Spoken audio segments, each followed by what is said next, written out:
Welcome to Yahoo Sports Daily. She's Caroline Fenton. I'm Jason Fitz. We are packed for the next couple of days. Tell me if you, next couple of hours, I should say. Tell me if you had June 1st just circled on your calendar as the day of wild, epic, unstoppable, and out of control NFL news and notes. Because that's exactly what it was, Caroline. Mega trades all over the place, and one none of us saw come. Here we are, just trying to have a regular Monday afternoon, and all of a sudden, the Browns and Rams go out and do the absolutely unthinkable blockbuster superstar trade. Myles Garrett headed from Cleveland to the Rams. The Rams get Garrett. The Browns received young rising star Jared Verse, a 2027 first-round pick, a 2028 second-round pick, and a 2029 third-round pick. Grade it. It's how we start everything. What do you think? I think that this is a win-win for both sides.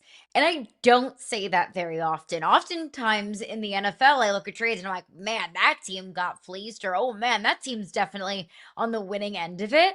But I think both of these teams got exactly what they needed, and both teams got players that align with their timelines.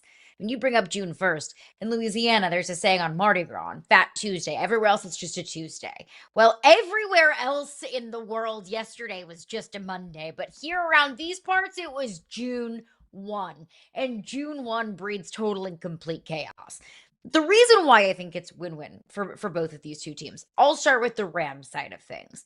We know the Rams are in a win-now window.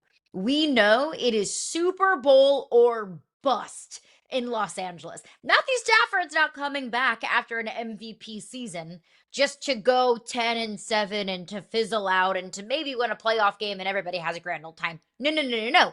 This is a team that knows it can win the Super Bowl and will do everything in its power to win the Super Bowl. We saw the Rams give up 30-plus points in the two most important games of their season last year. That final regular season match with the Seahawks, and then in the NFC Championship game. So the Rams are stepping back and saying, we're not doing that anymore. We're not going to let Sam Darnold throw all over the field on us. We're not going to let the Seahawks run up the score against us. We have to beef up defensively. And that's exactly what they did. So what did they do? Went out and got the best defensive player in the National Football League. So it makes total and complete sense for a team that's in a win-now window. On the other side of things for the Browns, I do a lot of chastising the Browns, Fitzy. It's because most of the time they deserve it. It's because most of the time the Browns do stupid things, like trading for Deshaun Watson and guaranteeing him $40+ million a year. That's stupid. But the Browns did something very smart, I think, yesterday. The Browns acknowledged we're not going to win this year. We are not winning anything this year. We lost a bunch of games with Myles Garrett. We can lose a bunch of games without Myles Garrett.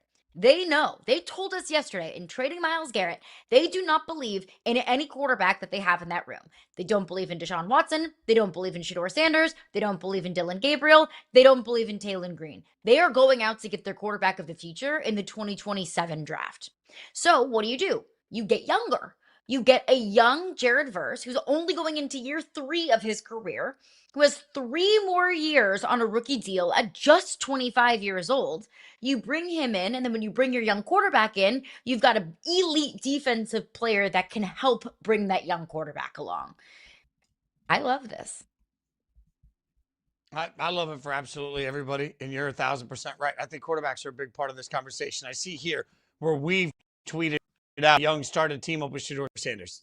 I don't believe that. I believe that Jared Verse is a young start to team up with the next quarterback that they're about to go acquire. In fact, the acquisition of quarterbacks has been part of this entire conversation from the get-go. One thing that was pointed out by smart reporters yesterday, the Rams and the Browns have been talking since pre-draft. The Rams had a sense that this trade was going to get done. According to multiple reports, and Peter Schrager said this morning, they weren't willing to do that. If they weren't willing to send Jared Verse for the longest time, and they realized they finally had to. That was the breaking point yesterday that came through. But the Rams understood, as you see here from Jay Glazer, they weren't going to have a pick in next year's draft. So when we all look at the draft of Ty Simpson and say, why would you reach for quarterback? Go get one next year. It's a better draft class.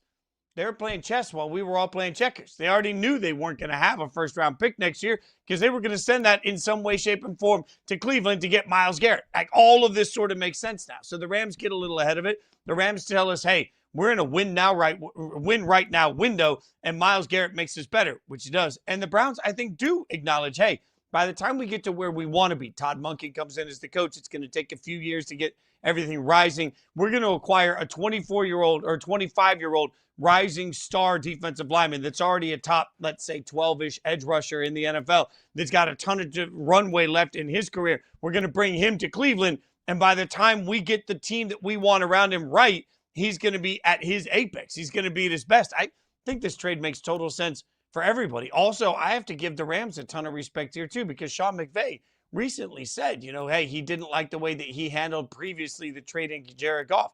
Now we get reports that before these reports were leaked yesterday, McVay quickly gathered everybody, quickly got everybody, talked to everybody first, talked to Jared first. I think the Rams did all of the things the right way. The Rams have told us F them picks, and it's become sort of a conversation piece we have constantly. But the Rams were willing to trade a young superstar rising player, a player that's very popular in the locker room, a player that the Rams organization absolutely loves, because they knew they had to do that to become so unstoppable this year that they're squarely the Super Bowl favorites, and it's not even close. So the Rams did what was best for them. The Browns did what was best for them. And I step back at all of it and I say, man, I think everybody in this process actually wins. I think the Rams getting Myles Garrett is going to get the best out of Myles Garrett, and Jared Verse is going to continue to be a stud. It's just going to be in a different city. The one thing that did make me raise an eyebrow, that made me say, if there's going to be a winner in this trade, I would defer to the Rams, is that the fact that the Browns only got one first-round pick in return. And I kind of expect that first-round pick to be no higher than, the 30th pick in the draft? Like 30, 31, 32. Like, that's essentially a second-round pick. So for Myles Garrett, two-time Defensive Player of the Year, reigning Defensive Player of the Year, coming off of the single-season sack record, 23 sacks last year. You get one probably late-round pick in return? Couldn't have squeezed just a little more juice out of that lemon? So that is the only reason that I think that maybe Cleveland is the winner and loser. I know it's binary result. If you have to choose a winner and a loser, I would say that would be the only reason why Cleveland would be a quote unquote loser in this situation. And I have seen a bunch of pushback on that of, look, you get Jared Verse. He's 25 years old. He's a top 10, top 12 edge rusher in the National Football League, and you're getting on him on a cheap deal. Now you control his rights. You have 3 more years of him on a rookie deal. You can build your defense around him. What is that worth to you? Fair to say that's worth, 2 first-round picks, and then you get the extra first-round pick. You're essentially getting the value of 3 first-round picks. Yes, I do hear that, but it is going to be a late first-round pick, and the second that they're getting next year is going to be a late second-round pick, so you're essentially getting a second and a third in return for Myles Garrett. That doesn't quite feel rich enough. But I have now heard this from two people that have an inside track into the Browns organization, that they don't view that as just a pick. They view that as their pathway to get their quarterback of the future, because there's a lot of competition for the number 1 overall pick, right? I think we expect a lot of teams in the NFL to be pretty crappy. We expect the Browns to be bad. We expect the Jets to be bad. We expect the Dolphins to be bad. We probably expect the Cardinals to be bad. A lot of teams that are looking for their quarterback of the future. And the Jets have 3 first-round picks next year. So from what I've heard from people that have direct connections into the Browns organization, is they are going to use that second first-round pick, the Rams first-round pick next year, as kind of a trade tool to move up and get the quarterback of their choice. So they don't have to sit back. Let's say if the Browns, pick 3rd or 4th in this upcoming draft. They don't want to sit back and just wait for that 3rd or 4th quarterback. They want to trade up and get their guy, assuming that there could be some trade partners at the top of next year's draft that don't need to draft a quarterback. Maybe the Raiders are at the top of the draft next year. They're good at the quarterback position. Titans, same way. They're good at the quarterback position. So they look at that maybe 30, 31, 32nd overall pick next year and want to use it in a trade package. That all makes tremendous sense. I think Jared Verse is the reason I love this trade for Cleveland, honestly, because you're right.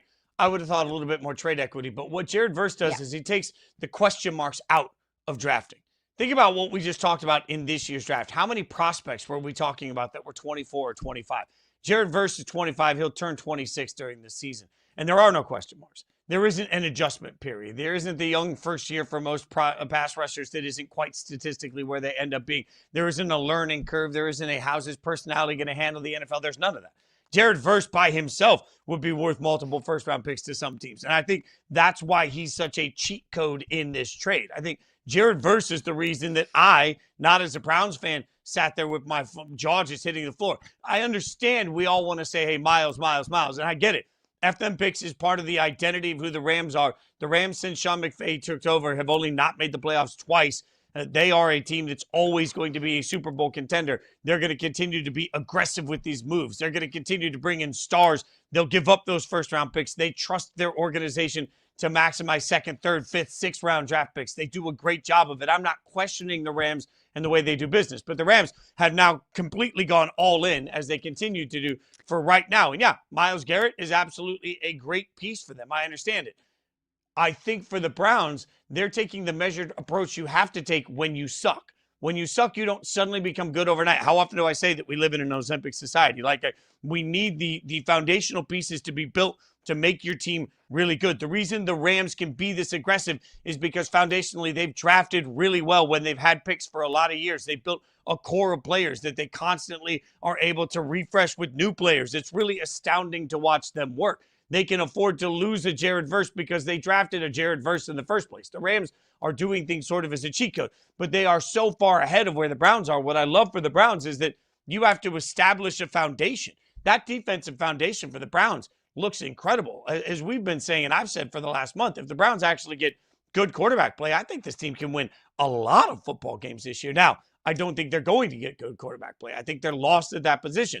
So I do think getting themselves in a situation where, hey, we've got the draft equity. I hear that. I agree with you. A higher first rounder would have made me feel better, because I just continue to say nobody's going to need a quarterback more than the Jets, and they have 3 first-round draft picks. I don't think anybody in the NFL is going to suck more than Arizona, and Arizona desperately needs a quarterback. I think we're in a situation where you may have 2 first-round draft picks, and your best shot is getting the 4th best quarterback in next year's draft. Yeah. But at least they have a shot to a quarterback of some sort. So I see it for Cleveland. I think Cleveland has done a really smart thing. It's the first time in a long time that I think Cleveland's looked in the mirror and been honest. This is where we are. This is where we're building to. By the time they got to sustainably good, Myles Garrett would be past his prime. So to get younger at that position with the superstar and get draft equity, I think this is the smartest thing the Browns have done in years. And let's not forget, the Browns did rearrange his deal just a couple of months ago. He had a roster bonus that was due in March. They pushed it to September. The Browns thought ahead. The Browns thought this through. The Browns knew if they waited any longer on Myles Garrett, his value was just going to deteriorate. He's 30 years old. He's going to be 31 this season. They knew it was now or never for Myles Garrett. So for a team that I don't think does a lot of things right, they did this right. So credit to Andrew Berry and credit to the Cleveland Browns organization. I also have to give a lot of credit to Les Snead and to the Los Angeles Rams organization. It's scary to do things like that. It is scary to say F them picks, as much as we laugh about it. It's scary to do that. It's scary to trade away a player in Jared Verse that could probably bring your young quarterback and Ty Simpson along whenever his day comes. It's not always comfortable to push all of your chips into the middle. And by all reports, Les Snead and Andrew Berry have been having conversations going all the way back to before draft time about the Rams trading for Myles Garrett. That they put all of these trade packages together, and the Browns kept saying, no, it's not enough. No, it's not enough. No, it's not enough. That Jared Verse was the sticking point for the Cleveland Browns. The Rams didn't want to trade Jared Verse, but they knew that Myles Garrett was the piece that was going to push them over the edge, or they thought that Myles Garrett was the missing piece between losing the NFC Championship game last year and winning a championship this year. So the Rams said, fine, we'll do what we don't want to do. We will do what makes us uncomfortable to ultimately get what we want. There are a lot of organizations and a lot of general managers out there that would just be a little bit too rich for their blood. They didn't want to take the risk. They don't want to put their jobs on the line in order to make the one move that tips them over the edge. So credit to the Rams for being incredibly bold and for doing the uncomfortable thing, because ultimately I think, Fitzy, it's the right thing. Yeah, and again, All reports are that the Rams and Browns knew all the way back to the draft this was a possibility. Let's go all the way back to February. In February, there was a very quiet announcement from the Rams that they signed a multi-year contract extension for Les Snead and for Sean McVay.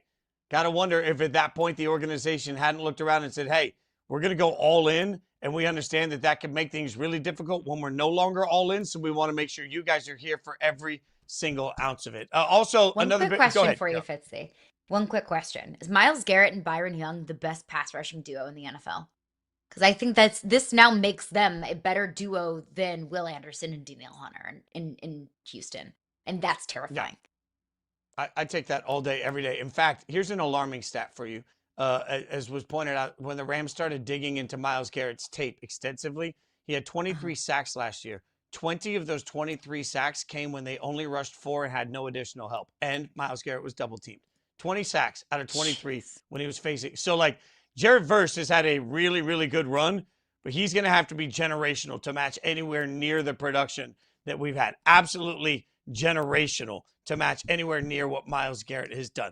It's staggering to see. We don't see mega trades often. And yet again, I think it's crazy. For the second time, I think the Rams are in a win-win trade. Matthew Stafford, Jared Goff, I think was win-win. I feel like we've got win-win here again. That being said, every trade has winners and losers. Later in the show, we'll give you some of the winners and some of the losers that might surprise you on this trade. But coming up, we got to get into the Eagles. We will get into the Eagles a little later, their mega trade. Coming up next. So you're saying there's a chance with some of the other wild news out of the NFL yesterday.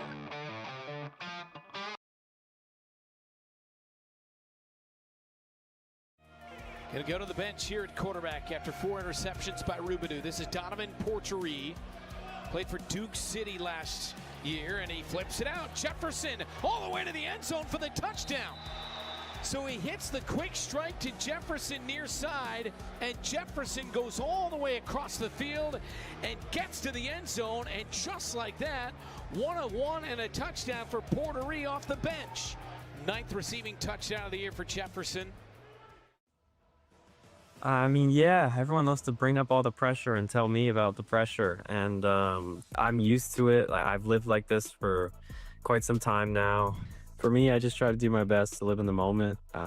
I wouldn't trade what I do for the world. So this is exactly where I want to be. And I just try to take it head on and enjoy every experience. I got a wonderful team and family behind me. And that's all that really matters.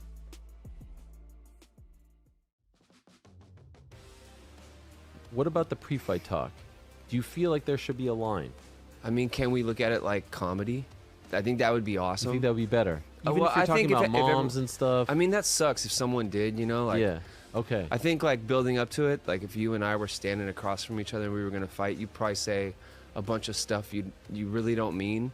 You kind of let it go after 5 rounds in a ring with someone. Orlando, 1 timeout left, but the game comes down to this right here. 4 feet away from the goal line in the win. It's DeLore to throw, near side, pass caught over the wall. That's a touchdown. He caught it over the wall. Touchdown from Touchdown, Orlando! A walk-off win. As dramatic of a finish as you will ever find, and a walk-off for the Pirates. Wow, what a finish in Orlando. The Giants have signed their 3rd veteran wide receiver of the day. The Giants had a big day. You get a deal, and you get a deal. Handing out contracts to veteran wide receivers like Oprah gives out cars. Juju Smith-Schuster, Odell Beckham Jr., Braxton Berrios, all yesterday. They rebuilt their receiver room with a bunch of vets, that per Mike Garafolo. So as we look at all of this and then we figure out what it means, we're going to take a look at, we're going to have a little bit of fun with it. So you're saying there's a chance, all right? So you're saying there's a chance. We're going to take a look at some of the desperate moves out there, some of the things that we've seen. So you're saying there's a chance that this has happened, Caroline, in your mind because of Malik Neighbors' knee. It's hard for me not to see this many wide receivers added and then wonder, oh my God, what's this mean for Malik Neighbors' knee? I think that this is an indication that Malik Neighbors' knee is gonna keep him off the field at least to start the season, if not for a majority of the season. Because I think the Giants' wide receiver room was desperate even before some of the news about Malik Neighbors' knee and the second surgery to clean some stuff up. Because in that wide receiver room, largely it was Malik Neighbors and the Scarbini bunch. But now we're hearing this about Malik Neighbors' knee, and then you see.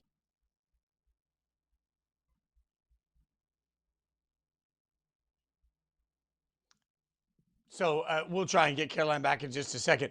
As we look at this Malik Neighbors situation, you do have to wonder what it means for the development of Jackson Dart. You have to wonder what it means, obviously, for the wide receiver room that they're building. And you have to wonder what they're going to be able to pull off of what is essentially a heap of names, where the names mean more than the production. And that's one of the things that's really difficult about this. They're trying to replace production from somebody like Malik Neighbors that, when he was healthy, looked like he was going to grow into one of the best young wide receivers in the NFL. And as we know now, it wasn't a simple knee procedure, but you don't simply replace him with a bunch of names that haven't had a ton of production. And I'm going to sound like a hater here, but my God, if you look at whatever we want from Odell Beckham Jr., you have to add the last 4 seasons in his career to equal 1,000-yard season.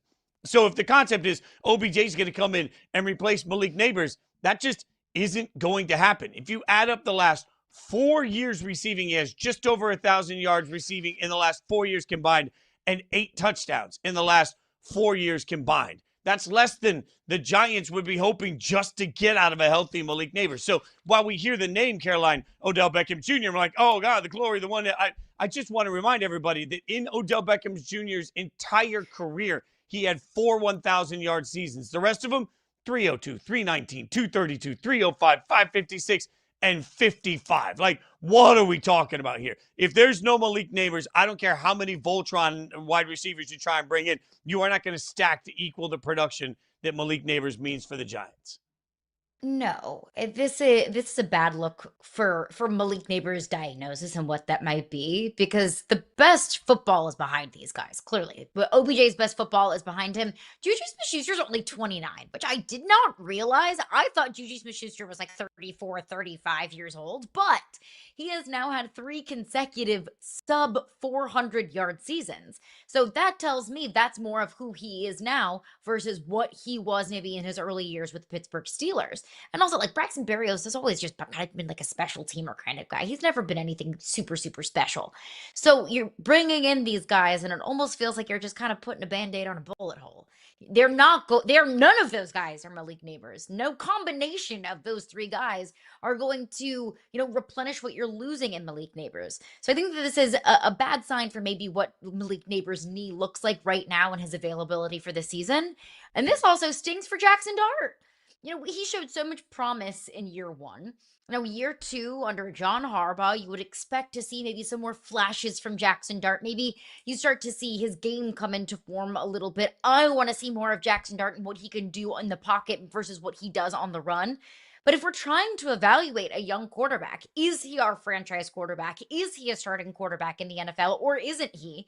When you throw out Braxton Berrios, OBJ, and Juju Smith-Schuster, how do we really get a good enough, evaluation of Jackson Dart and his potential future in the NFL? Yeah, things get more complicated for the Giants before they get easier with all of this. We should remind everybody, all 3 vets were signed to veteran minimum contracts with no guarantees. So they can be cut at any time. They might just be camp legs. We'll see. All right. Keeping the NFL news and notes, CBS has inked Russell Wilson as a TV analyst to replace Matt Ryan, saying there's a chance that he could be an amazing TV analyst. Is Russ going to cook? No, I don't think so. Russell Wilson makes me wildly uncomfortable. When he says things, I can feel my skin crawl. Like when he did Mr. Unlimited, that triggers my gag reflex, Fitzy. So maybe that's just a me thing. That's fine. I don't need to see Russ in front of a microphone. He's a little cringy. A lot cringy. It's also cheesy. Like, we all have friends that, can pull off dad jokes, and they're funny. And then we have the other friend in the room that tries the exact same joke, and the whole room just looks at him and is like, what are you doing? Right? Like, Russ doesn't realize he's in the latter of those 2 categories. Like, he just doesn't have the timing or the whatever, the relatability. I don't know, any of the things that you want to combine. But like, when you start talking about TV broadcasts, especially on an NFL game, so much of it is your ability to relate to the audience, your ability to educate, see quickly, yes, but also just, are you a fun listen? I don't think in society many of us flock to a game we wouldn't watch otherwise because of the announcer. And I don't think most of us turn off a game because we hate the announcer. I think announcers are actually way overblown in sports in general. But I do think on a game that maybe you're not passionate about, an announcer you love, you might listen to a little longer. You having a good time? You might sit there with the game a little longer. Is that Russ? Is Russ, I think the best of those are the guys that you feel like, yeah, they're brilliant and they're amazing, but you also feel like you're sitting next to them at a sports bar and they're just explaining the game to you. Greg Olson does a beautiful job of that. That is not Russ. This feels like the opposite of Cook. I don't know what the opposite of Cook is. Maybe takeout, but I'd rather order takeout than have Russ Cook in the TV booth. It's just not his personality. And I think the hardest part of it is he's not aware that it isn't his personality. So I think it's going to be a very, very vanilla listen when Russ is in the booth. And Russ in the booth is going to get bad games and he's going to get blowouts. It's just, I'm out. All right, what about this? Go ahead. Be corny. Oh, yeah, it is. You should call Nebraska games because it's going to be corny. See, that's a good joke. Caroline did it well. Thank if you. Russ does the same joke the same way, doesn't land. All right, let's talk about this one next. So you're saying there's a chance we could be looking at the Chicago Bears of Indiana. All right, so Illinois had the opportunity to vote on their stadium initiative. It did not make it to the voting process, which means it has been postponed all the way over to fall. So at this point right now, they had the chance. The Senate approved a $5 billion bill that would also help fund a stadium, but the House adjourned without taking up the bill. So now there won't even be a vote. The team responded in a statement saying that their timing remains late spring, early summer, which doesn't match a fall vote. So all of a sudden, we get one step closer to what could be the Chicago Bears playing 35 minutes outside of Chicago in Hammond, Indiana. We saying there's a chance? There's definitely a chance. Are you kidding? This is all posturing and politics and money. I think any smart business person would go wherever is more advantageous for them financially. So if moving the stadium to Indiana is going to help everyone's bottom line, that's what they're going to do. I don't think that the warm fuzzies and the nostalgia of Soldier Field is going to be enough for the people who are going to benefit from this stadium to leave it in Chicago. I mean, we just saw the Chiefs are moving their stadium from Missouri to Kansas. Now it's the same city, Kansas City, Missouri, and Kansas City, Kansas. It's the same thing, but they are moving it from Missouri to Kansas, and now those are tax dollars, and that's money that the state of Missouri is missing out on, and now the state of Kansas is going to benefit from. So I do think that there's a chance here. I don't think Chicago is actually going to let that happen. I think everyone is playing just a little bit of a game of financial and business chicken here. So I think there's a chance they do actually move, but I think in the long run, the Bears and Chicago, the city of Chicago, the state of Illinois are going to be able to get this figured out. I want to put that tweet back up real quick and see if we can get that up. That we just saw Ben Devine cost decision to build a Bears stadium, and I would just say to everybody, let's say this is the cost of decision to build a new Yahoo headquarters. Hammond, 0 taxes for 40 years, $1 billion from Indiana, and $700 million from the state for infrastructure around it. Or Arlington, $50 to $200 million annual tax bill, 0 tax funds for stadium, 0 infrastructure costs. Like if we were just talking about building new Yahoo headquarters in Chicago, they'd be headed to Indiana. It's just a reminder that I know our fandom wants us to see these things as fan decisions. They are at their core business decisions. And the business side of this says if Arlington doesn't change that proposal, that is a far better proposal for Indiana. And it would be bad business to not go where you can get the best bang for your buck. And Bears fans don't even want it in Arlington. Arlington is a suburb of Chicago. They want the stadium in downtown Chicago, where Soldier Field is right now. So what they don't even want is still a worse business decision for the Bears' new stadium. It is. It's amazing. We talk about stadiums with our heart, but at their core, they're head decisions. Unfortunately, love it or not, they're business decisions. All right, a business decision was made by the Eagles yesterday to move on from A.J. Brown. Coming up next, Thomas Mott, Eagles YouTuber, going to join us. We'll get his thoughts on what the Eagles have done and what's next.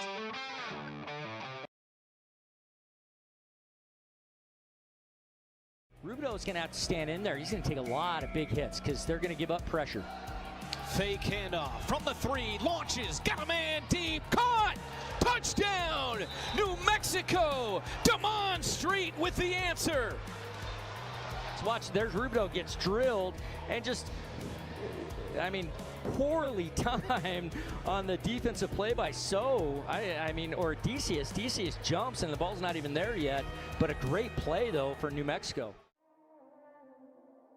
The UFC has just given me so much, and I've met so many great fans around the world, different states and things like that, and I'm just blessed. And like I said, I'm glass half full all the time. Even when things are not going my way, I find a way to look at the bright side.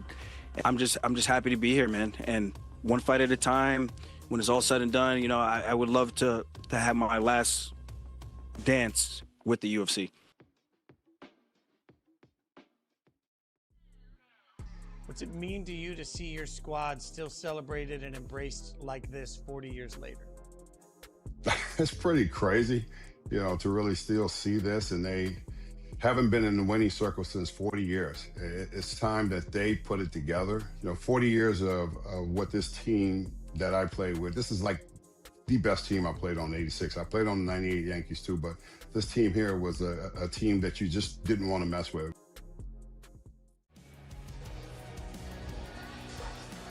Felix Harper, 7 of 11 in the first half. The efficiency has been the name of the game for him so far this season. Handoff left side, down the near boards, open space, and JT Stokes in for the touchdown for Fishers. And JT Stokes get a carry off the left side on the first play from scrimmage in the second half and houses it. Howie got him a first, a third, got 4 dominant years, and traded him for a first and a 5th at age 29. Still bittersweet. Could have ended up being a legend. He might already weirdly be one. I don't know. I know our next guest retweeted the take you see on the screen right now. Thomas Mott, host of the Thomas Mott Show on YouTube. Lucky to be with him. You also tweeted, now let's move on. Why was this such an exhausting process for Eagles fans? Well, I mean, first off, thanks for having me on, guys. But second off, this has been going on for months. I mean, anyone in Eagle Nation has been following this week after week after week. People inside the building knew that he was going to be gone as early as March, is what I was told, is that this has been a handshake deal under the desk. It was like, we're going to get this done. And yet Eagle fans had to wait week after week. No, he wants to be here. No, he wants to be gone. It's going to be the Chiefs, the Jaguars, it's the Patriots. Then the whole Mike Vrabel stuff kicked off. Eagle fans were completely exhausted by this. And I, for one, thank AJ for what he did. We don't win Super Bowls without him. We'll talk about that, I'm sure. But we are very relieved that he is gone and we can move forward with the Sean Mannion offense, Jalen, Devontae Smith, and Mekhi Levin. Well, let's get into that now then, because we talk about the drama and the social media posts and the reading the book on the sidelines. But A.J. Brown did go to 2 Super Bowls with the Eagles and won one. And every single year he was in Philadelphia, he had over 1,000 receiving yards. So all of that combined, how will you and how will Eagles fans remember the A.J. Brown experience in Philly? I think most of us are pretty positive about it. I said on my show yesterday that he's the greatest receiver Philadelphia has ever had. And there's a lot of debate about Terrell Owens versus A.J. Brown. It's really not a comparison, right? You had 1 good year of Terrell Owens and you didn't win a Super Bowl. You had 4 good years of A.J. Brown. You went to 2 Super Bowls and you won 1, and they were in the playoffs every single year. So I look back on it very fondly. A.J. Brown was the best Eagle receiver, again, of my entire lifetime, probably historically. But it also kind of ran its course. And for anyone out there trying to say that, you know, the Eagles got fleeced on this trade because it's a 2028 first-round draft pick. The tweet you guys showed up to open up the show there was a perfect example of why Eagle fans feel pretty good overall today. They gave up a first and a third to get him 4 years ago from Tennessee, and now they've used the best parts of his career. He's exiting his prime. Some think he's way past his prime with the knee issues, which is a whole different topic, and you still get a first-round draft pick in 2028. And so all of that being said, we appreciate what he did. You don't win the Super Bowl without him. But I think Philadelphia can be just as dominant, if not a little bit more, when A.J. Brown is gone this year. Okay, so stick there for a second, because this is where it gets tricky for me. I agree with you that A.J. Brown at times is just a pain in the ass to deal with. I think we all agree with that, right? But production is production.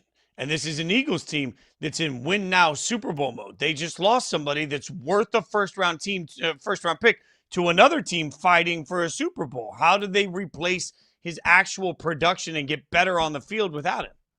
I think what people are missing here is the fact that it's going to be a brand new offense in Philadelphia, right? That's fact number A when it comes to getting rid of A.J. Brown. The A.J. Brown offense that was the Ken Patullo, Nick Sirianni style, whatever you want to call it this past season, was essentially line A.J. up one-on-one on the X side and you throw to him no matter what. And if he doesn't get his touches, he's going to be upset. So you got to make sure you force those passes every single game.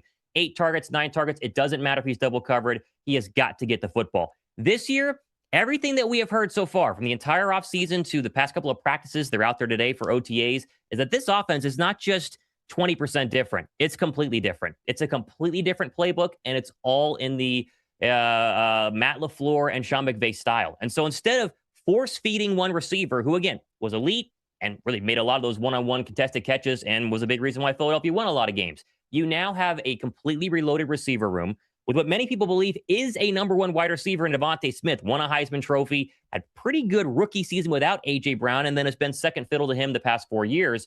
He gets to be the number one. You spent a top 20 draft pick on what people thought was a top 10 caliber player in Mekhi Lemon. They're very excited about him in Philadelphia. Add Dontavian Wicks, that was Sean Mannion's favorite receiver in Green Bay. And then you have this kind of other group of receivers, and second-year guy in Darius Cooper. Philadelphia likes him a lot. Johnny Wilson coming off injury, another internal draft pick that they like, plus Hollywood Brown and Elijah Moore. I think it's going to be addition by subtraction here. You don't have to worry about force-feeding A.J. Brown. You can instead use your new offensive scheme Devontae Smith open, Puka Nacua style, JSN style, and share the football without the worry of sideline drama that comes with it. I love Mekhi Lemon. I'm so excited to watch him in this offense. But we know this receiver room looks different. Sounds like this offense is going to look different. But there have been so many reports of some cultural friction happening within the locker room. You know, Jalen Hurts and Nick Sirianni's relationship, the positivity bunny that we saw in the locker room last year.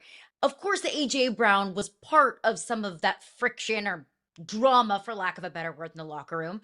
But how much does trading A.J. Brown fix what looks like a questionable culture right now in Philadelphia? I push back a little bit on the culture as a whole. I think the culture is just fine. I think that the leaders in those locker room would tell you that there's no issue overall, and that the A.J. Brown stuff was a separate issue. Jalen Hurts and Nick Sirianni, I never really kind of bought into the fact that they had beef. I think they just had some differing of opinions, but I think they're very much on the same page now. And Jalen said in his most recent press conference, he's loving what he's seeing from the Sean Mannion scheme and style and just the coaching abilities of Sean Mannion to make sure Jalen's up to speed on, everything that he needs to go ahead and learn. And AJ being gone now, they will tell you externally, and Saquon Barkley did this last week, that there was never any beef with AJ Brown, that he loves AJ Brown. There's no problem with AJ Brown. That to me is external stuff. I think now it's going to be a weight off the shoulders, especially of the offense, just to kind of, okay, we don't have to worry about force feeding him. We don't have to worry about answering media questions every single week about AJ Brown doing this or that on the sideline. We can just focus on football. And what I think a lot of people are missing externally outside the Eagle fan base is this roster is absolutely loaded, even without AJ Brown. This is a top 3 defensive unit. It could be maybe the best defensive unit in the National Football League. They have all pros, young all pros, all over the secondary. Great pass rushers. Added Jonathan Grenard. Jalen Carter's shoulders are now healthy. It's an elite defensive system. And if the offensive line stays healthy this year, and if Mekhi Lemon hits, essentially, this is still a top 10, top 12 offensive unit in the National Football League that has the potential of being a top 5, top 7 based on what Sean Mannion's scheme can do. And so there was a lot of drama inside the locker room last year. I think the majority of it was A.J. Brown. I'm not worried about any of those other reports that have come out. I think that they're pretty much locked in. So my only pushback to that, Thomas, because I think you're right. Right? Look, we all know how good this GM is. We all know how talented this roster is. We've seen this team win at the highest level. What's weird to me from the outside looking in is when you have a team with that much talent and that much respect. But a year ago, it was, do they have like the Sirianni thing? 1 year he's a hot candidate. The next year he's going to be fired, right? We all know how that goes in Philadelphia. 17 different people interviewed for the offensive coordinator position, 7 second interviewed. Like, that's not what we usually see. If the job is open in Kansas City, for example, we don't usually see 17 people. You don't have to go through that many. Why was it so hard this offseason to find the right fit for this offense? And then they find a fit that none of us really know. Mannion's so new to this. If everything is hunky-dory behind the scenes for Philly, why did that offseason portion get so rocky? It's a good question. I mean, the official response, right? Because Jeffrey Lurie talked about this at the NFL owner meeting, the Eagles owner, and he said that their whole entire philosophy is to interview as many people as possible. That way they can pick people's brains and see what's going on and, work on a new scheme here and there. But I do think the big question for anyone being hired for the Eagle offensive coordinator position was how much leeway do I get, right? How much of this is my offense? Because I do think a historical problem in Philadelphia is that Nick Sirianni has meddled a little bit too much with the new offensive coordinators, which have been rotating year after year after year because they're winning so much, that it was kind of like, okay, if I'm going to take this job, I want to make sure that I can do whatever I want and not be stuck in the Sirianni system and the Sirianni ways. And so I think that they had to go ahead and get rid of that old style. They had to convince Nick Sirianni to take a backdoor approach to the offense, just be the culture guy, be the overall team leader, be the head coach. And once they got that figured out, then they started attacking candidates and trying to really figure out what they wanted their system and their scheme to be overall. Because again, this is supposedly, everything we've heard, completely different from the Eagle offense we've seen the past couple of years, which, by the way, did set, playoff records for points in 2024, and we're lighting the league up in 2022. And so it's not like it's been a bad offensive system.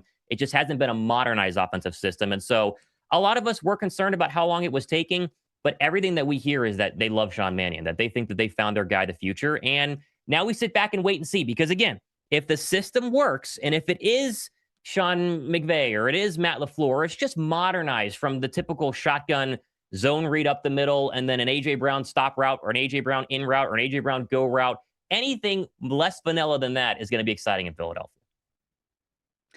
I know this is a wild question to ask, considering Sirianni's been to 2 Super Bowls and has won 1 and has won, 11 plus games over the last 4 years.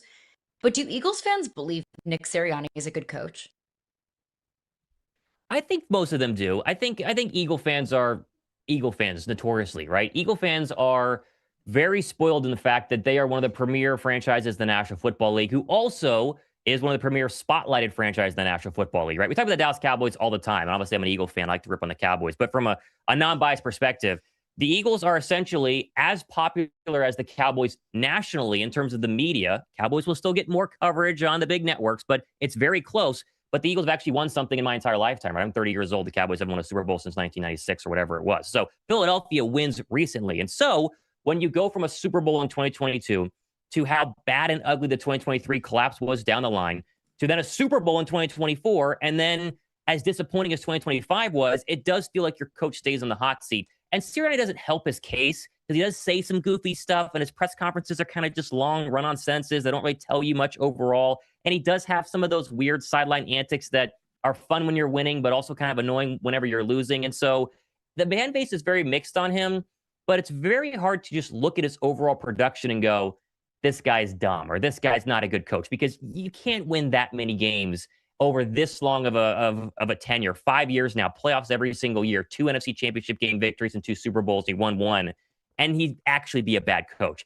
Now, I think the main question you're asking here is what happens if the Eagles have a bad 2026? Could Sirianni be in the hot seat? I think certainly 100%. I think they were very close to getting rid of him at some point last season. There were reports of that, decided to go and stick with him. Didn't pan out in the end. I think they would have to miss the playoffs and it'd be ugly for Sirianni to be fired. If they make the playoffs and lose in the first round, then you have a, depends on how it looks sort of conversation. But I think that he'll be fine unless the wheels fall off. And again, as I mentioned a couple of questions ago, it's a pretty darn good roster. A lot has to happen for the wheels to fall off of this train. So whose seat is hotter, Sirianni or Jalen Hurts? Probably Sirianni. I think they would keep Jalen Hurts over Nick Sirianni. The owner loves Jalen Hurts. I mean, this is something that I think nationally people need to understand. Jeffrey Lurie loves Jalen Hurts. He thinks that he is, from just a character perspective, from a physical in-person perspective to a player on the football field, they think that he's very, very good. Again, if Jalen Hurts goes out there and wins 4 games and stinks up the joint and is the 29th best quarterback in the National Football League, can there be conversations? Yes, because he doesn't have a lot of guaranteed money left on his contract. The infamous 2027 draft is coming up. You have an extra first-round draft pick now in 28. You could package to move up. But all Jalen Hurts has really done, despite some up and down statistical games and, some playoff games that were a little bit suspect, is win a lot. And whenever people talk about Jalen Hurts being on the hot seat, I always think back to okay, so Jalen Hurts has done all this the past 5 years. I just mentioned 2 Super Bowls, NFC Championship games, balled out in 2 Super Bowls as well, and won an MVP. Josh Allen's seat isn't hot, right? Now, Josh Allen's a much better quarterback. Josh Allen can't get to a Super Bowl. Joe Burrow's seat. How hot is Joe Burrow's seat? I think this year it should be a little bit hotter. Again, better quarterbacks on paper than Jalen Hurts, and I would take them in a fantasy draft or an overall NFL draft ahead of Jalen Hurts right now. But comparing them wins and statistics side by side, Jalen's dominated them when it actually matters most. And yet we never talk about how hot Lamar Jackson's seat is, or the fact that the Ravens need to move off of Lamar Jackson. Lamar Jackson can't win an AFC championship game. So I do think, all things considered, if Sirianni misses the playoffs, then it's ugly. There's definitely a chance that he could be fired. Jalen Hurts, though, would have to be really bad this year. And again, I just don't see that happening, but it's certainly possible. Before we get you out of here, Thomas, I want to go back to the very beginning of this, the A.J. Brown trade. Look, a 5th-round pick, great, whatever, fine. I think that Howie Roseman is the best general manager in the National Football League, and it could go down as one of the best GMs in the history of the National Football League. How could he not get a 2027 first-round draft pick? I think it's a couple of reasons. I think that GMs are really high on the 2027 draft, as you guys know. I think that we are, whether it's true or not, the 2027 NFL draft is being hyped as like the draft of all drafts. And so getting rid of a first-round draft pick in that draft is like getting rid of a first and a second in other drafts, or like, for example, this past draft, not considered a very high one. I think the knee issue is something that no one talks about. And a lot of us Eagle fans, myself included, really wanted to ignore during the A.J. Brown tenure. But now there's a report that came out yesterday that the Rams were very interested in A.J. Brown right before the NFL draft, but they did their medical kind of workup on him, and the knee was the reason that they were out. They're like, that knee's a ticking time bomb, right? And if you go through A.J. Brown's historical history with the knee, double knee surgery at Tennessee at a very young age, he comes to Philadelphia. He says after the Super Bowl, during the playoff run, he was getting the knee drained every single week before and after games. 2023, he misses that playoff loss to the Tampa Bay Buccaneers because they played him in Week 18. He took a shot at the knee across the middle on a slant route, and then he got hurt again. And then 2024, again getting the knee drained. In 2025, he misses a game with the knee. He misses some training camp with the knee. And whether you think he lost a step or not is kind of up to your eyes, but a lot of people think he lost a step in 2025. He's going to be 29 years old. A lot of money left on that contract. And so I think all of those things combined, Howie Roseman sat back and said, you know what? A first-round draft pick is a first-round draft pick, and we would like to have it in 2027. But like you said, if there's a GM out there who has the leeway to push draft picks well into the future, knowing he has job security, it's 100% going to be Howie Roseman. And I'll also add the fact that Howie likes to do right by his players. He really thinks that if he sets the example for, let's say, a rookie who performs well, making sure he gets paid early, or a free agent, making sure he gets paid fairly to come to Philadelphia, trading A.J. Brown to his desired destination, to me, signals to the rest of the National Football League is you come to Philadelphia and you sign with the Philadelphia Eagles. You're going to be treated right. You're going to be used properly. You're going to get all these accolades. You're going to compete in playoff games and championships, and I'll still make sure I do right by you by the end. And I could see that as sort of a bat signal to future free agents. Like even A.J. Brown, who caused all of this drama, and more is coming out as the hours progress on Twitter, whether true or not, we were willing to not ship him to Siberia and go be a Cleveland Brown. We were willing to ship him to a place where he wanted to go. And I think that played a factor into the lesser draft pick compensation, but I think in the long run will help Philadelphia out in terms of gathering future free agents and assets. You can follow him on Twitter X at Real Thomas Mott. Yeah, the Browns just took a stray. They deserve it, but they just took a stray. I was just I'm better the Browns than the Raiders as a Raiders fan. Thomas, congrats on all your success. Really appreciate you hanging out with us. Congrats on the success with the show. Check out the Thomas Mott Show out on YouTube. We appreciate you hanging out with us. Hope it's a great season. Got to come back and hang out with us when the Eagles are headed to the Super Bowl. For sure. I hope that's the case, and you guys have fun the rest of the day. Thanks so much. Thanks, Great Thomas. stuff from Thomas as we break down the Eagles. We'll get back to some of the trades, but coming up next, some history that could be daunting for Wemby and the Spurs. We'll tell you about it.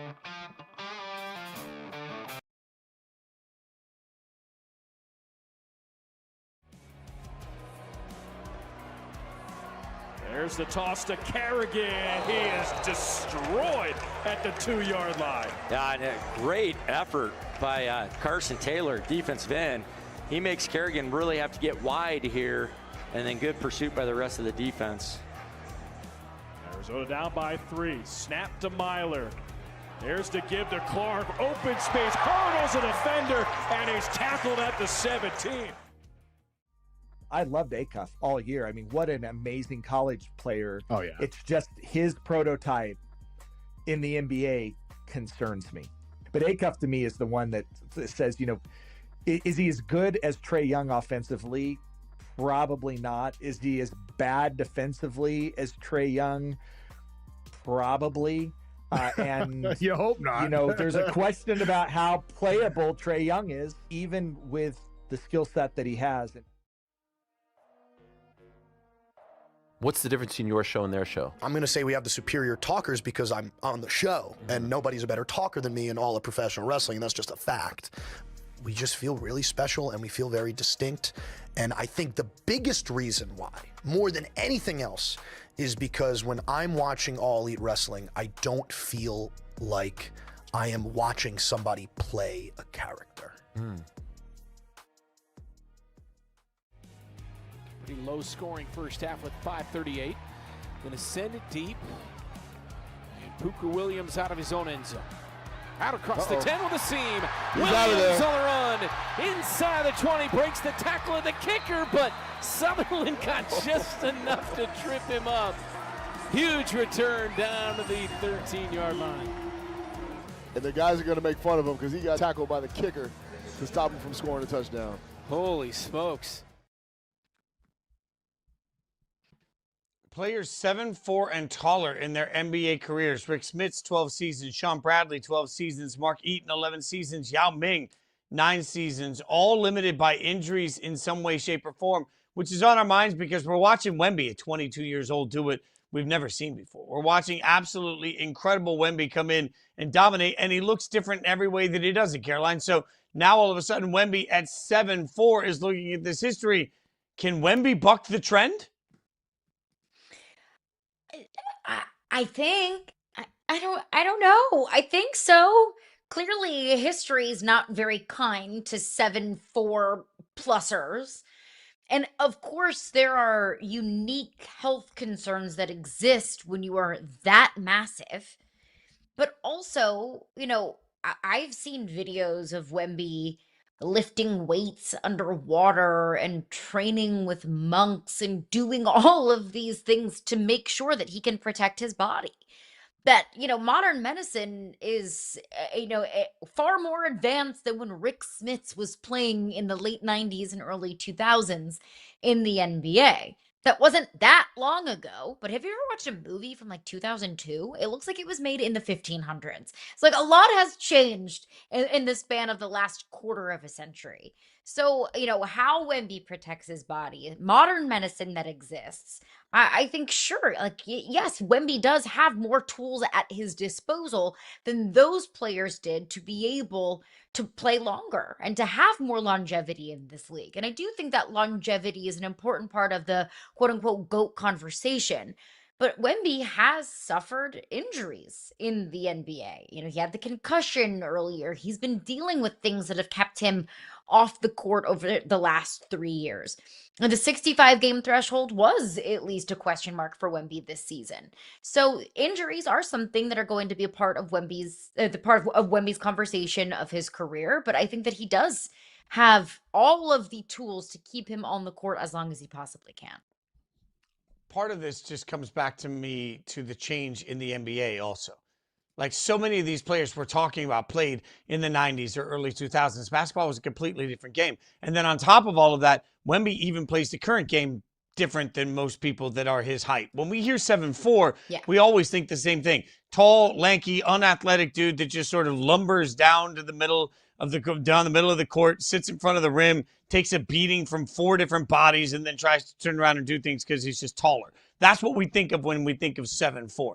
That's not who Wemby is. I think the fact that he plays the game like he's a guard is part of the reason that I love his opportunity to play for a very long time. I can't speak to what it's going to be like for his knees running that much because we're not used to 7'4" guys having to run the way that he's going to have to run. I can't speak to what that's going to mean for his legs, but I do think for his body overall, this isn't a get down the court, we're going to get it to you under the basket, you're going to get beat up by 3 different guys. It's also not the same physical era of the NBA. Fouls are called so differently than they were then. The game is played with different spacing then. It's played with different energy and running than it was then. Like one of the things that I just hate about comparing modern basketball to basketball then, when everybody says, oh, well, everybody used to play the full season. Okay, well, let's take a look at the pace of play. Pace of play is a huge part of this conversation too. Can 7'4" legs, hips, knees, and lower backs handle the pace of play? I don't know. But I do think that the fact that he plays the position so differently from most guys that are his size is a big part of why I trust that he can play for a very long time. Now, anything can happen to anybody at any point. And we've seen that. How many Achilles injuries have we seen in the NBA over the last couple of years in the playoffs, to the point that everybody's starting to ask questions about whether or not the training is right, what we need to do to the pace of play, all of these questions because Achilles snap. I can't speak to if there's, God forbid, going to be a tragic injury that changes things. But I do think that we have to consider the fact that the game is played so differently with pace, with pacing, with what he does. And then on top of that, he plays the position so differently. Honestly, I think every rule that's ever been made about a 7'4" basketball player simply doesn't apply to Wemby because he's different. I mean, you look at the emojis that the official NBA account used. Aliens. That's what Victor Wembanyama is. He's an alien. He's a unicorn. He can do what we have never seen somebody who looks like him ever do in the history of this sport. So why am I to say that he can't buck a certain trend? Why am I going to say that he's not going to be able to stand the test of time in the NBA? Because he just continues to break all of our brains. He continues to break any sort of, tradition, or break any sort of trend that we have seen from players that look like him or not in the NBA. If anyone can do it, if there is a 7'4" player that we have ever seen in the history of the NBA, if anyone can play longer than 12 years, if anyone can do things that those guys have never done, I think it's Victor Wembanyama. And I think he has earned that kind of benefit of the doubt. But let's say he doesn't, Fitzy. And yeah, go ahead. I would also argue that the organization he plays for impacts this conversation. The Spurs invented load management. Like, that's why I yell every time people are like, oh, players don't want to play. Pop was the one that turned around and was like, you know what? I'm going to start load managing my guys so they have more left in their tank for the playoffs, so they have more left in their careers so they can play longer. Like, Pop was the one that started this entire trend, and he's still a huge influence to the way the Spurs do business every single day. And to me, it would be maddening to think that that won't also impact if he being Wemby, was playing for, another team. They may not be as smart with the usage, but the Spurs are always going to prioritize longevity and load management because that's factored into who they are as an organization, which will benefit a very competitive Wemby that might want to push himself out there more often. I mean, if they're prioritizing that as an organization, you don't think that's going to be priority 1A for the guy that is going to be the reason why the Spurs are at the top of the National Basketball Association for the next decade plus? Of course they are. I think that is going to be their number one priority. How can we maintain the greatness of Victor Wembanyama? He's 22 years old. Like, there is a realistic world where Wemby plays in the NBA for the next 15 years, where Wemby keeps the Spurs in championship contention for the next decade plus. Like, there is a real world where Victor Wembanyama is the bee in every bonnet of the Western Conference for the next decade plus, for the next, decade and a half. Of course, the Spurs are going to use every single resource that they possibly can to maintain Victor Wembanyama's peak and to maintain, his athleticism and what we see from Wemby now. He hasn't even reached his athletic peak yet. What do they say? You're at your athletic peak right around 27 till about 32. We're still 5 years away from that from Victor Wembanyama. So of course that's going to be their number one priority. Yeah, and also, again, let me be the old man for a moment. And what's funny to me is that when I was a kid, I remember Magic's Lakers, and we always talk about Magic's Lakers. Well, Magic's Lakers weren't just Magic's Lakers, as well defined in the HBO show. They were Kareem's Lakers. And Kareem, I just looked it up, was 7'2", so not quite 7'4".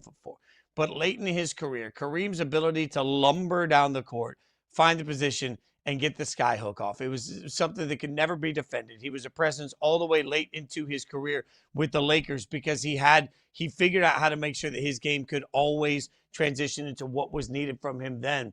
I think that there's the same opportunity. What we've seen from Wemby, it was funny. I saw a clip of Wemby last night that ESPN played where Wendy was talking to Wemby, try saying that 10 times fast, on the night that he was drafted. And it was a reminder of how much bigger Wemby's already gotten in that time. Like, he's gotten more defined. He's put on more muscle mass. It's hard for him to do at his size. One thing that I trust in modern basketball is that there's an entire medical team that is constantly looking at it and saying, how do we maximize your body for this game. For the competitive nature we know that exists inside Wemby, combined with the smart organization, I just wonder how his game's going to change over the course of the next. Right now, he can pull up from anywhere and he can shoot from anywhere. What's Wemby going to look like in 13 years? Whatever he has to look like to keep being Wemby. So I think that the hardest part about this is we want to use historical context to understand individual current greatness. Sometimes somebody is such an outlier that just doesn't exist. And that's Wemby. Like, win or lose this series, Wemby has been cemented as the face of the league, as the star of the league. And I think that at that point, it becomes protect Wemby at all costs for the next decade plus. 1000%. And if that's not their number one priority, then somebody in that organization needs to be fired. Because that is the most obvious thing to any of us and all of us. You don't have to have, a brilliant basketball brain to know that and to understand that. So many smart basketball people have said over and over again, we've said over and over again, that Victor Wembanyama has the opportunity and has what it takes to be the greatest basketball player that we have ever seen in the history of the league, in the Michael Jordan and the LeBron James conversation. Michael played however long he played. LeBron is in year 23 and he's playing well into his 40s. I don't know if at 7'4", 7'5", however tall Wemby is, incredibly tall, I don't know if his body's going to allow him to play 20 plus years in the NBA. I hope for all of our sakes that we get to see Wemby for a very, very, very long time. I just don't know if that's necessarily in the cards. So I do wonder, when longevity is in the conversation of the greatest of all time, we did it with Tom Brady, we're doing it with LeBron James. How do we kind of tailor our GOAT conversation and our expectations for Wemby, understanding that maybe his body just won't let him do what LeBron and Michael's body let them do? That is one of the maddening portions of everything about the Spurs. Like, I want to appreciate this moment, but I feel like we're already in that spot where it's like, and this is what's going to happen. Our show will try and resist this. It will immediately become, how many chips has he won? How many chips can he win? What's it going to take for him to be the greatest of all time? We don't know. But what we do know is right now, at 22 years old, 8,372 feet tall with the 10,000-foot wingspan, Wemby is a freak. And every single statistical anomaly we've ever seen for people his size won't count. So what we also know is that legends will be made one way or the other out of this final series. Plenty more to break down on the finals. We will continue that. But coming up, speaking of GOATs and GOATs in the making, one GOAT is back. We'll tell you about it next. It's really more of a sheep.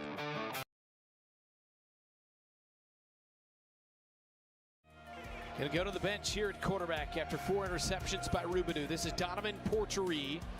Played for Duke City last year, and he flips it out. Jefferson all the way to the end zone for the touchdown. So he hits the quick strike to Jefferson near side, and Jefferson goes all the way across the field and gets to the end zone, and just like that, 1-of-1 and a touchdown for Porchery off the bench. 9th receiving touchdown of the year for Jefferson. I mean, yeah, everyone loves to bring up all the pressure and tell me about the pressure. And I'm used to it. I've lived like this for quite some time now. For me, I just try to do my best to live in the moment. I wouldn't trade what I do for the world. So this is exactly where I want to be. And I just try to take it head on and enjoy every experience. I got a wonderful team and family behind me. And that's all that really matters.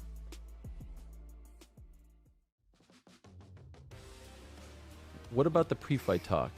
Do you feel like there should be a line? I mean, can we look at it like comedy? I think that would be awesome. You think that would be better? Even well, if you're talking about moms and stuff. I mean, that sucks if someone did, Like, yeah, okay. I think, like, building up to it, like, if you and I were standing across from each other and we were going to fight, you'd probably say a bunch of stuff you really don't mean. You kind of let it go after 5 rounds in a ring with someone.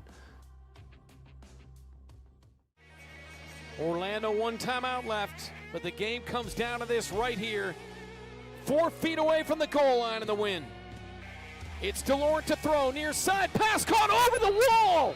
That's a touchdown. He caught it over the wall. Touchdown from Touchdown, Orlando. A walk-off win. As dramatic of a finish as you will ever find, and a walk-off for the Pirates. Wow, what a finish in Orlando. Knicks head coach Mike Brown on OG Anunoby's versatility and ability to guard players that are so much taller than him. Wemby adds, at the end of the day, I do sort of like you guys, but you guys were wrong. You should have been first team on defense. Well, that's going to be tested right out of the gates in this series. We're joined now by Sam Mitchell. Sam joining us. Sam, really appreciate your time. Thanks for hanging out with us. I want to put you right squarely in Coach's feet. How do you match up against somebody that's 7'4" and does things we've never seen before?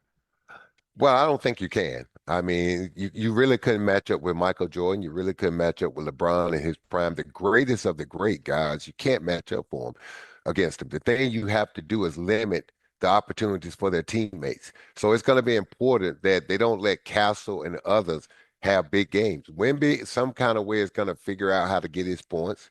But at the end of the day, you got to stop them others. And as we saw, Kenneth Smith used to say this at Turner all the time. It's those others in those big games. Which one of those others going to step up? And as we saw for San Antonio, they had several other young key players step up in that closeout game against OKC. I mean, Mike Brown's job is not one that I am jealous of and trying to figure out a way to defend that absolute unicorn. But we were having a conversation in the last segment before you hopped on about how no player in the history of the NBA, 7'4" or taller, has played more than 12 seasons. Why does Victor Wembanyama have what it takes to break that trend? Well, I played against a lot of those 7'4" guys, and they were non-athletic, not trying to be mean, but they were stiff, right? They couldn't move. They was just there tall. I remember all they would do is stand on the basket with their arms up. They couldn't jump. And at a certain point in time, we figured that out, and we just started dunking on them because they had no lift. This guy is an athlete that happened to be 7'5".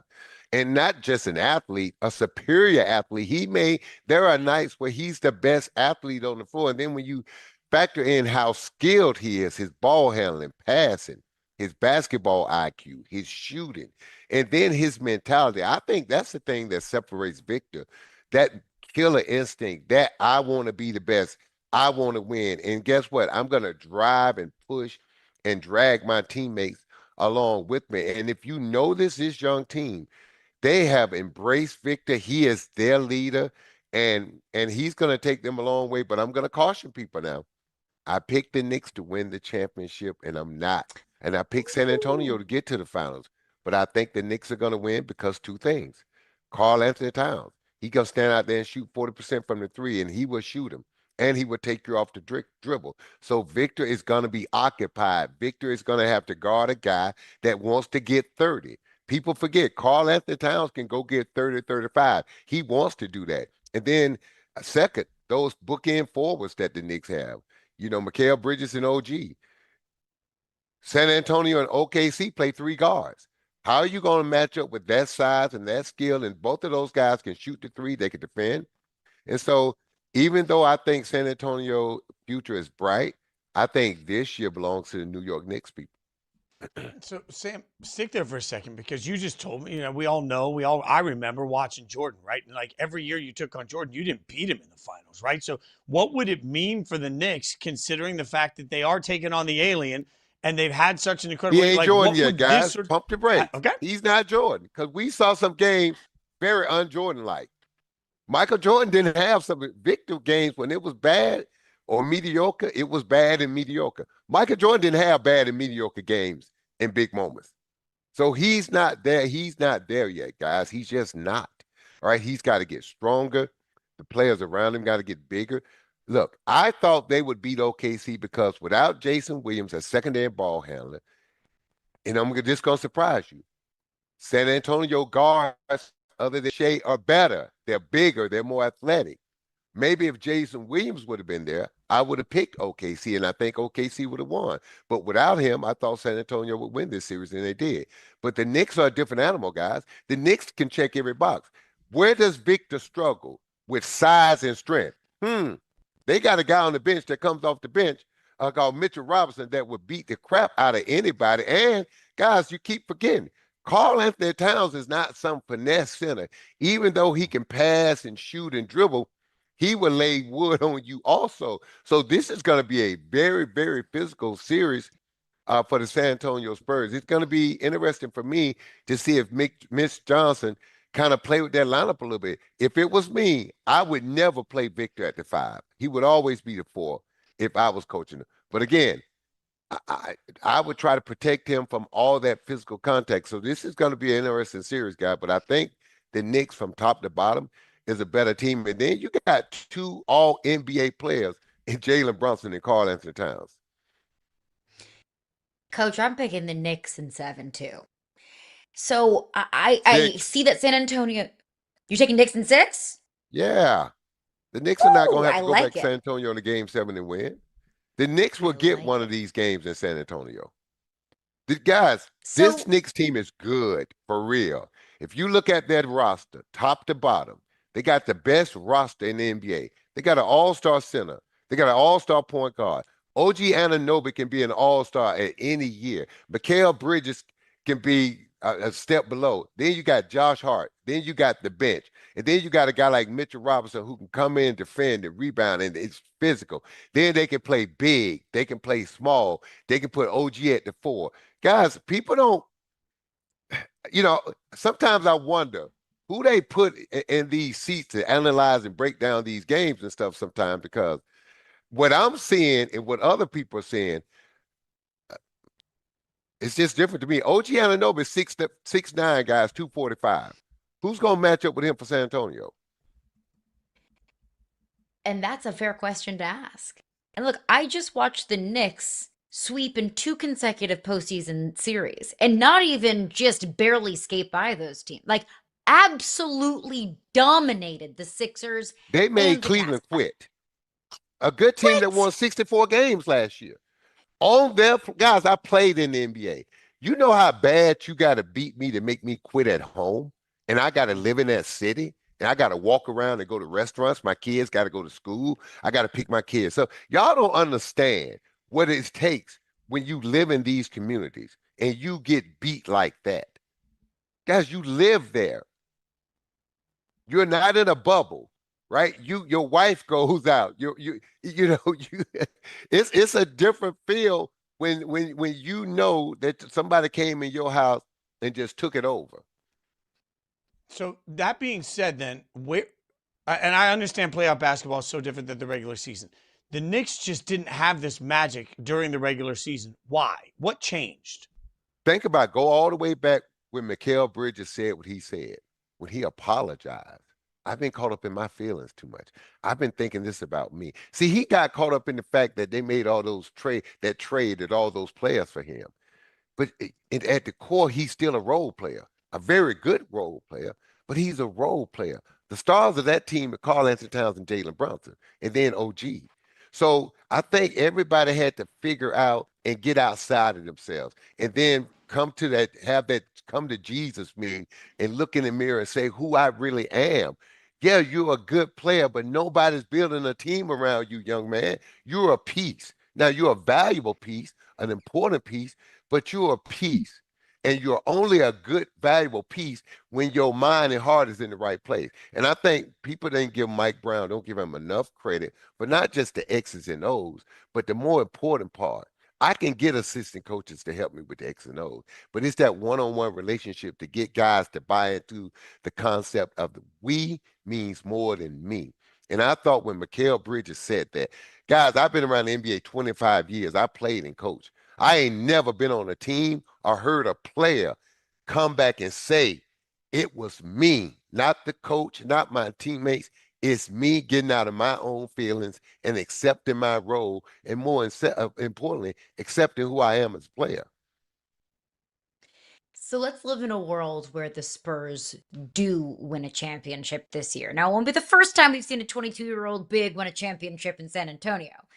But what will that mean for how we view the Spurs? Will the Spurs be the next dynasty in the NBA if Wemby wins one at 22? I think they're going to be the next dynasty, whether he wins it this year or not. I mean, because, guys, I tell people this all the time. He's only going to get better. Castle going to get better. Harper's going to get better. All those young players, all that young talent, they're only going to get better. And if they lose or win, people don't understand. Losing and winning does 2 things. It makes you more hungry. When you lose, it makes you hungry. When you win, you want that feeling again. It's nothing like winning, guys. It's nothing like walking around knowing that you're the best of everybody in what you do. And so regardless of what happens this year in this finals, I still think this San Antonio Spurs team is poised to be the next dynasty because, again, as Victor gets better and he gets stronger, guys, how are you going to guard him? I mean, you can beat him up now, but at some point, it's going to come to a point to where he's going to figure out how to shoot that fadeaway dirt one-legged fadeaway. And once he learns a couple of shots that are undefendable, that's when you're going to see the greatness. So let me stack two things you said then, because you're right. He's only going to get better, right? And you're right. It's weird when you lose, you get embarrassed, and you live somewhere. I keep thinking of Chet, who just got absolutely embarrassed. If you're OKC. No. He didn't get embarrassed. Chet didn't try. If Chet would have went 2 for 15 or 3 for 20 and went out like that, hey, man, I can live with that from one of my all-stars, right? I remember a conversation when I played for the Indiana Pacers. Vern Fleming stood up in our locker room, our captain, and looked Reggie Miller in the eye and said, if you go 9 for 30 and we lose, I can live with that. But you better not go 7 for 11 or 7 for 12. You better give us a chance to win and take 30 shots. And that should have been the mentality. So he didn't, he didn't even try. Would you bring him back if you're OKC next year? Can they run it back with Chet? I would trade him. I would use Chet. I've been saying this for the longest. I would use Chet as the centerpiece to go get Giannis. Guys, I keep telling you, you cannot let Victor play center field.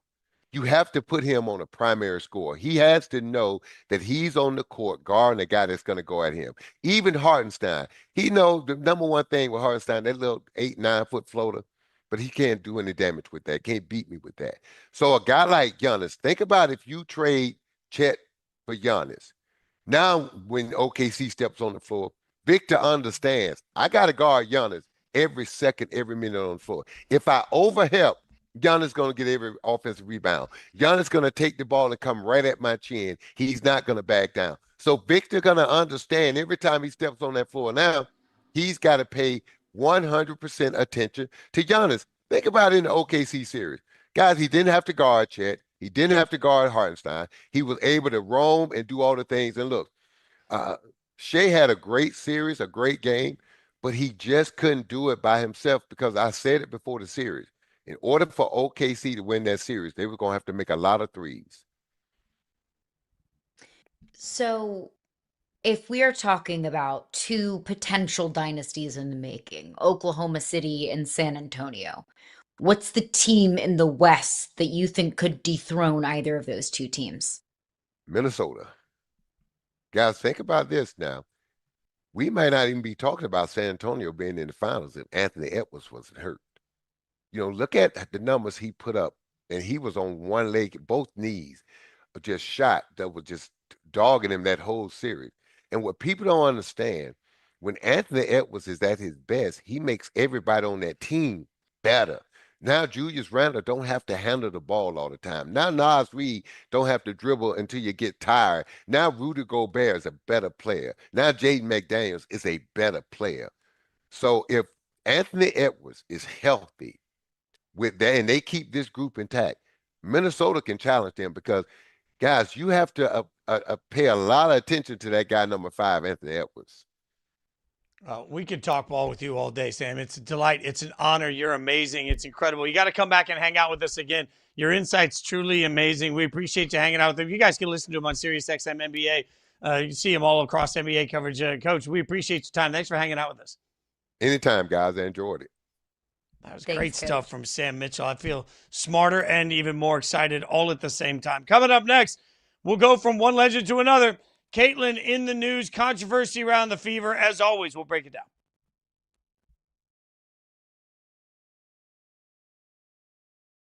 Rubido's going to have to stand in there. He's going to take a lot of big hits because they're going to give up pressure. Fake handoff from the 3, launches, got a man deep, caught! Touchdown, New Mexico! Damon Street with the answer. That's watch, there's Rubio gets drilled and just, I mean, poorly timed on the defensive play by I mean, or Decius. Decius jumps and the ball's not even there yet, but a great play though for New Mexico. The UFC has just given me so much, and I've met so many great fans around the world, different states and things like that, and I'm just blessed. And like I said, I'm glass half full all the time. Even when things are not going my way, I find a way to look at the bright side. I'm just happy to be here, man. And one fight at a time. When it's all said and done, you know, I would love to have my last dance with the UFC. What's it mean to you to see your squad still celebrated and embraced like this 40 years later? It's pretty crazy, you know, to really still see this, and they haven't been in the winning circle since 40 years. It's time that they put it together. You know, 40 years of what this team that I played with, this is like the best team I played on in '86. I played on the '98 Yankees too, but this team here was a team that you just didn't want to mess with.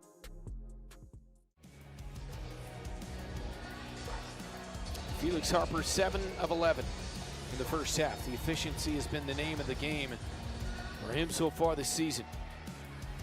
Handoff left side, down the near boards, open space, and JT Stokes in for the touchdown for Fishers. And JT Stokes get a carry off the left side on the first play from scrimmage in the second half and houses it.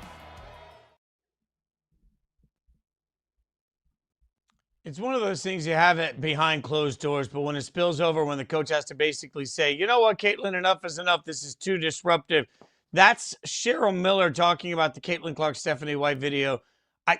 I got to be honest, I don't have the same issue with this video that a lot of people seem to have, Caroline. I remember earlier this season when JJ Redick got into it with Luka Doncic, and for a day we were like, oh, is it a bad match? And then we all just sort of calm down. Coach, star player arguing, coach, star player arguing. I don't really understand why everybody's freaking out about this. Yeah, I don't either.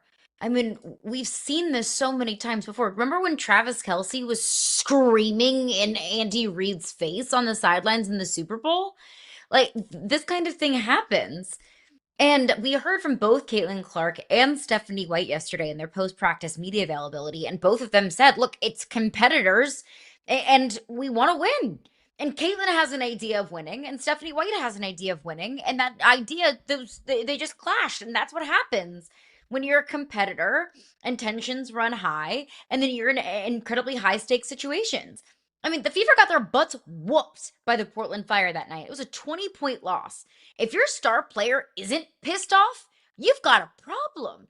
I want my star player to be pissed off. I want my head coach to hold my star player accountable. So I don't know where all of this massive outrage is coming from. And then we saw all of these rumors start to circulate in social media that Stephanie White was going to be fired and Jan Jansen, the Iowa women's basketball head coach, is going to be hired in Indiana. What? Like, what are we doing here?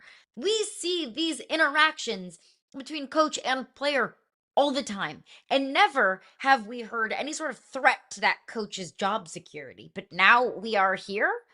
I understand what Caitlin Clark means to the Fever and what she means to the W, but there is no coach in sports that deserves to be a head coach if they treat their star player any differently than any other player on that roster, or if they treat them, softly, or if they want to wrap them up into a silk bassinet. I have no problem with Stephanie White getting after Caitlin Clark and holding her accountable. And I have no problem whatsoever with Caitlin Clark being pissed off about a certain game plan if she feels like it's not working. The problem here isn't Caitlin Clark or Stephanie.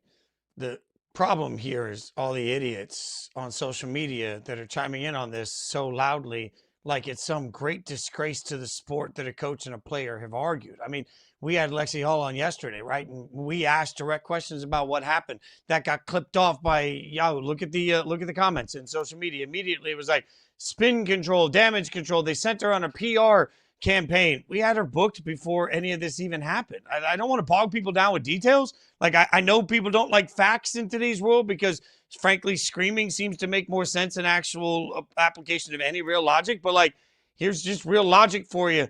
A coach and a star player disagreed in the huddle and it got heated, which happens all the time. And it's not any indication that anybody's going to get fired. The team has started slower than expected. And that doesn't mean that suddenly the coach is going to get fired. There are high expectations. You got Caitlin Clark. That creates high expectations. But again, I will remind the world coming into this season, Indiana was not the best team in the WNBA. Like, that's the other part of this. This is not an Indiana team that was supposed to go undefeated that is suddenly finding themselves at 4-4 right now, and it looks like the wheels have fallen off, and oh my God, they're not living up to expectations. This is a good Indiana team that's supposed to be in contention to be a very good Indiana team, but it never in my mind were on the same tier of the Aces even coming into this year. I don't understand why suddenly social media has increased the conversation and the rage and the outrage and the accusations from everybody. Like, look, a player and a coach can disagree, and it doesn't mean that anybody's hating on anybody. We can have a player on, and it doesn't mean that anybody's protecting anybody. Like, it can be as simple as basketball players and a coach trying to figure out everybody and everything in a WNBA that saw a very weird offseason, that saw the collective bargaining approach restrict the ability teams had to even hang out with each other in the offseason. Like, it might take a second. It took a second for Vegas last year too. And when it exploded, and they won a championship. The problem here isn't Stephanie White. The problem here isn't Caitlin Clark. The problem here is the discourse on social media from a bunch of people that don't really have great intentions, that are using social media to simply create an argument that doesn't exist. I'm also so tired of people wanting women's basketball to be a tea party and for everyone to get along and it's all sunshine and rainbows. These are professional athletes that want to win basketball games. These are fierce competitors. So allow them to be that. The same way we allow male athletes to be that. I also just want to remind everyone, we're 8 games into a 44-game season. Okay? The Fever are 4-4. They have championship expectations. They should have championship expectations because this team has a championship ceiling. Starting the season 4-4 is not an indictment on this entire team or this entire coaching staff. Sure, would you want it to look better at times? Absolutely. But we knew that the Fever's defense was going to be a problem for this team going into the season. And you know what it's been? A problem for this team. Did we all forget collectively as a women's basketball society that the Indiana Fever were 1 game away from the WNBA Finals last year without Caitlin Clark, without Ari McDonald, without Sydney Colson, without Sophie Cunningham, with Kelsey Mitchell going down with muscle exhaustion in the WNBA semifinals? Like, did we all just forget that an Indiana Fever team that midway through the season, DeWanna Bonner said, no thanks, I'm out of here. I don't want any part of this team. A team that, frankly, I left for dead in the middle of the season. Did we all just collectively forget that Indiana was 1 game away from contending for a championship and taking down the big bad Las Vegas Aces on the course to doing so? Did we all just forget about that? Are we all not giving Stephanie White credit for her coaching being a big reason why the Fever were in that position? I'm not letting a 500 start to the season, 8 games in, totally overshadow that. So if Stephanie White loses her job this season, it'll be because things go totally and completely off the rails for this team. It will not be because she holds Caitlin Clark accountable and has a sideline spat with her. I do not buy into that. This was also an Indiana team, to your point, for all of the success they had in the playoffs, that went on a miraculous run. They were the 6th seed.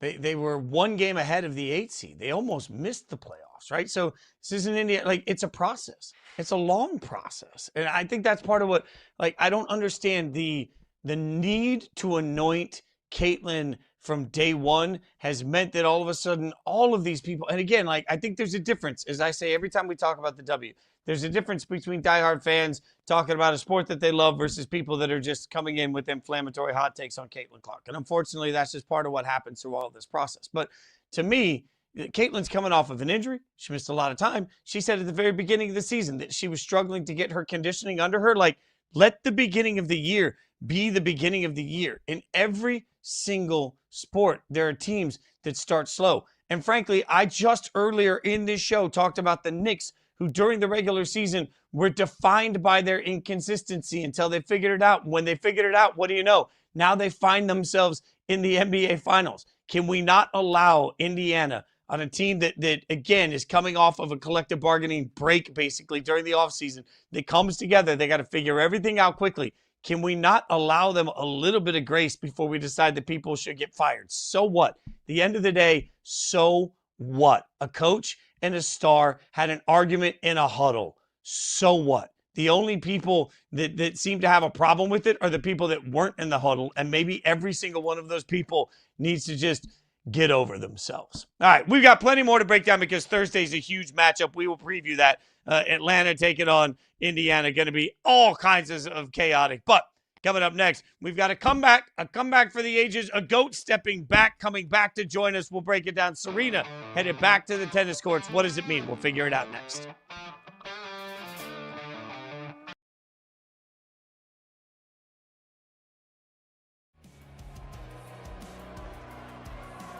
There's the toss to Kerrigan. He is destroyed at the 2-yard line. Yeah, and a great effort by Carson Taylor, defensive end. He makes Kerrigan really have to get wide here, and then good pursuit by the rest of the defense. Arizona down by 3. Snap to Myler. There's the give to Clark. Open space, hurdles a defender, and he's tackled at the 17. I loved Acuff all year. I mean, what an amazing college player. Oh, yeah. It's just his prototype in the NBA concerns me. But Acuff to me is the one that says, you know, is he as good as Trae Young offensively? Probably not. Is he as bad defensively as Trae Young? Probably. And you hope not. You know, there's a question about how playable Trae Young is, even with the skill set that he has. What's the difference between your show and their show? I'm going to say we have the superior talkers because I'm on the show, and nobody's a better talker than me in all of professional wrestling, and that's just a fact. We just feel really special, and we feel very distinct, and I think the biggest reason why, more than anything else, is because when I'm watching All Elite Wrestling, I don't feel like I am watching somebody play a character. Pretty low scoring first half with 5:38. Going to send it deep. And Puka Williams out of his own end zone. Out across the 10 with a seam. He's out of Williams there. on the run. Inside the 20, breaks the tackle of the kicker, but Sutherland got just enough to trip him up. Huge return down to the 13-yard line. And the guys are going to make fun of him because he got tackled by the kicker to stop him from scoring a touchdown. Holy smokes.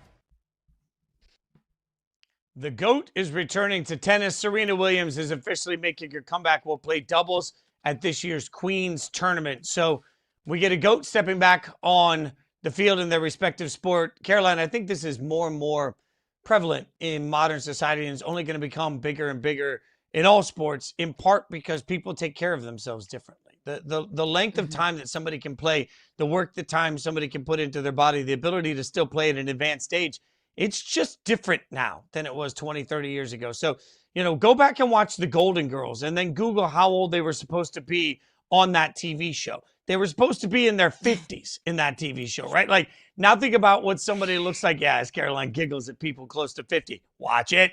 But now you think about what... giggling at the fact that they look significantly older than in their 50s. But I think there's a trickle down impact to this to sports. If you're Serena, you retire. Well, you still wake up one day and you're like, I still feel pretty good. I'm taking care of my body. As we well know, and she's documented, I wait, like, I want to get back out there on the court. Like, why not? Why not? I mean, we've seen her have a baby and rebound and come back even stronger. Incredible. We have now a long and big sample size of athletes having children and coming back and getting right back to, you know, their prenatal selves. You see that with Jordy Ball, a Nebraska pitcher. She was pitching in the Women's College World Series while she's pregnant. That's crazy. I also think this is going to be kind of a fascinating case study on GLP-1s and athletes. We've seen Serena Williams in ads for GLP-1s. She's been very public and honest about her use of GLP-1s and how she's used it to help her joints and that her body feels so much better. So I know it's something that probably for the last couple of years has been a little bit taboo. I think it's going to be fascinating to see the impact of GLP-1s on athletes and how that impacts Serena Williams and her comeback. So, and especially, her age too, and how many miles she has on her body and how long she's been playing tennis. And the fact that I don't expect Serena Williams to have any sort of a ramping up period or any sort of rust. I think speaks to not just modern medicine, but I also think it speaks to Serena Williams herself. You see it there, the crown emoji, the goat emoji. That's how we all talk about Serena Williams, because longevity and being able to be at the top of your craft and the top of your sport is for as long as Serena Williams has done it, is something that belongs in the GOAT conversation. So I think that'll be fascinating to follow. I also think that this is just great for the sport of tennis. Serena Williams is good for tennis. Serena Williams is good for sports. Serena Williams is something that somebody who's even the most casual of casual tennis fans is something that somebody they can relate to. So I think this is such a wonderful testament to Serena, the person, the competitor, the athlete she is. And this is also great for tennis.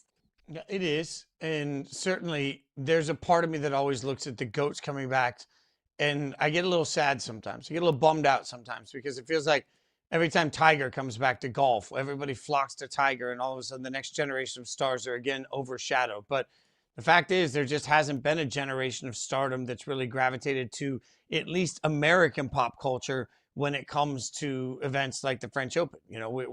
We've talked a little bit about the French Open right now, and all Americans have now been eliminated from that. And I keep thinking about things like Serena and saying, okay, it's great for tennis in some ways because it reminds everybody that loves it why they love it. But at some point, I also feel like it's a reminder that Serena coming back is so important simply because the next generation hasn't captivated the world the same way that Serena has. One thing that, in the NFL, if Tom Brady retires, we're not looking at a Tom Brady comeback 6 years later because nobody's paying attention anymore to the stars. We immediately gravitate towards the next guy. Look at the NBA.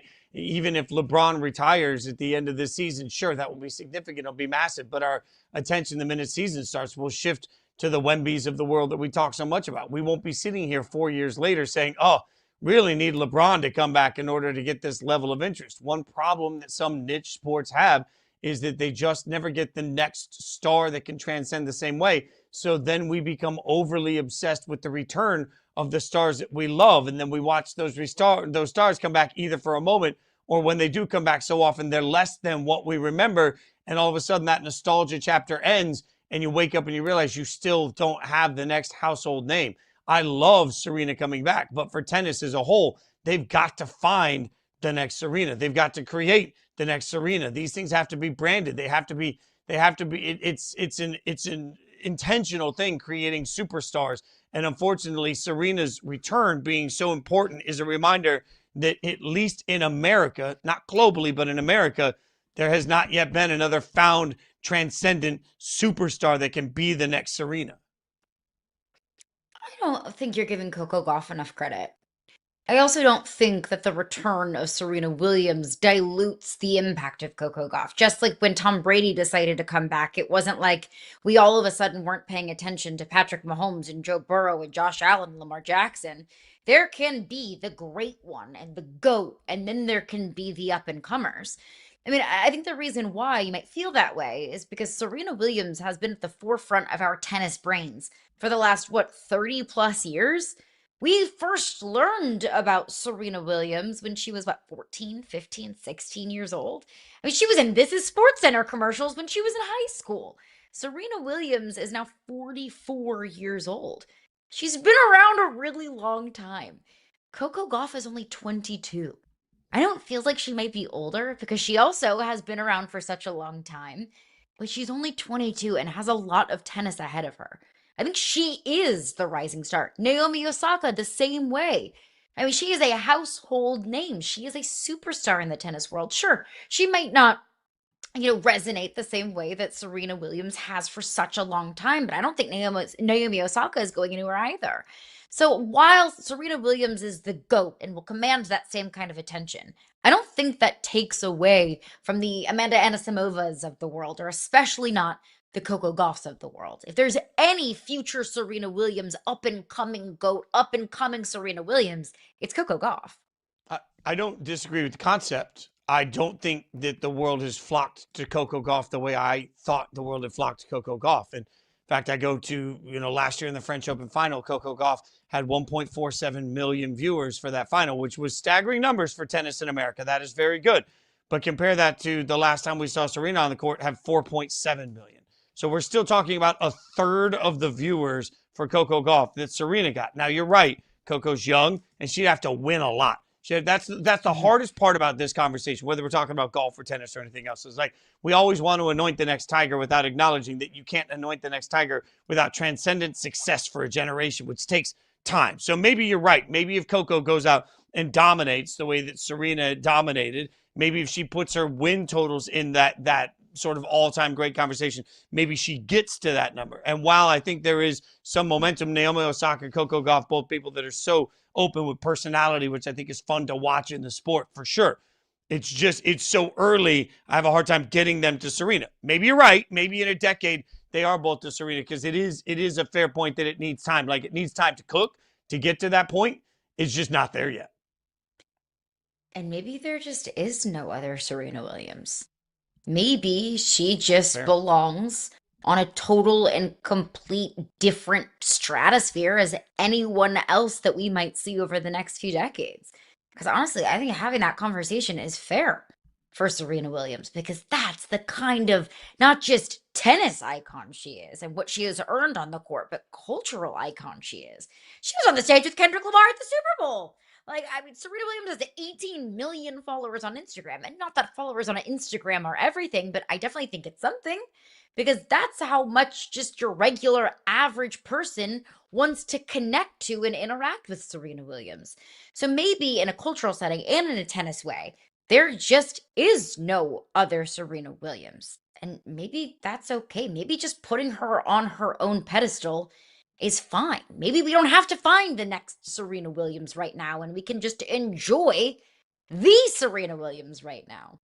That's a really fair point. I mean, the Williams sisters on the Kevin Hart roast were spectacular, and it also speaks to their popularity that they were on the Kevin Hart roast. And you're right. Like sometimes we got to let slow and low. We got to let time take control of this. Certainly that will be part of what will change or shift the narrative. All right, coming up next, we will get back to the big trade, the mega trade, the massive move from yesterday. Myles Garrett traded by the Browns. We'll give you all the winners and losers from that one.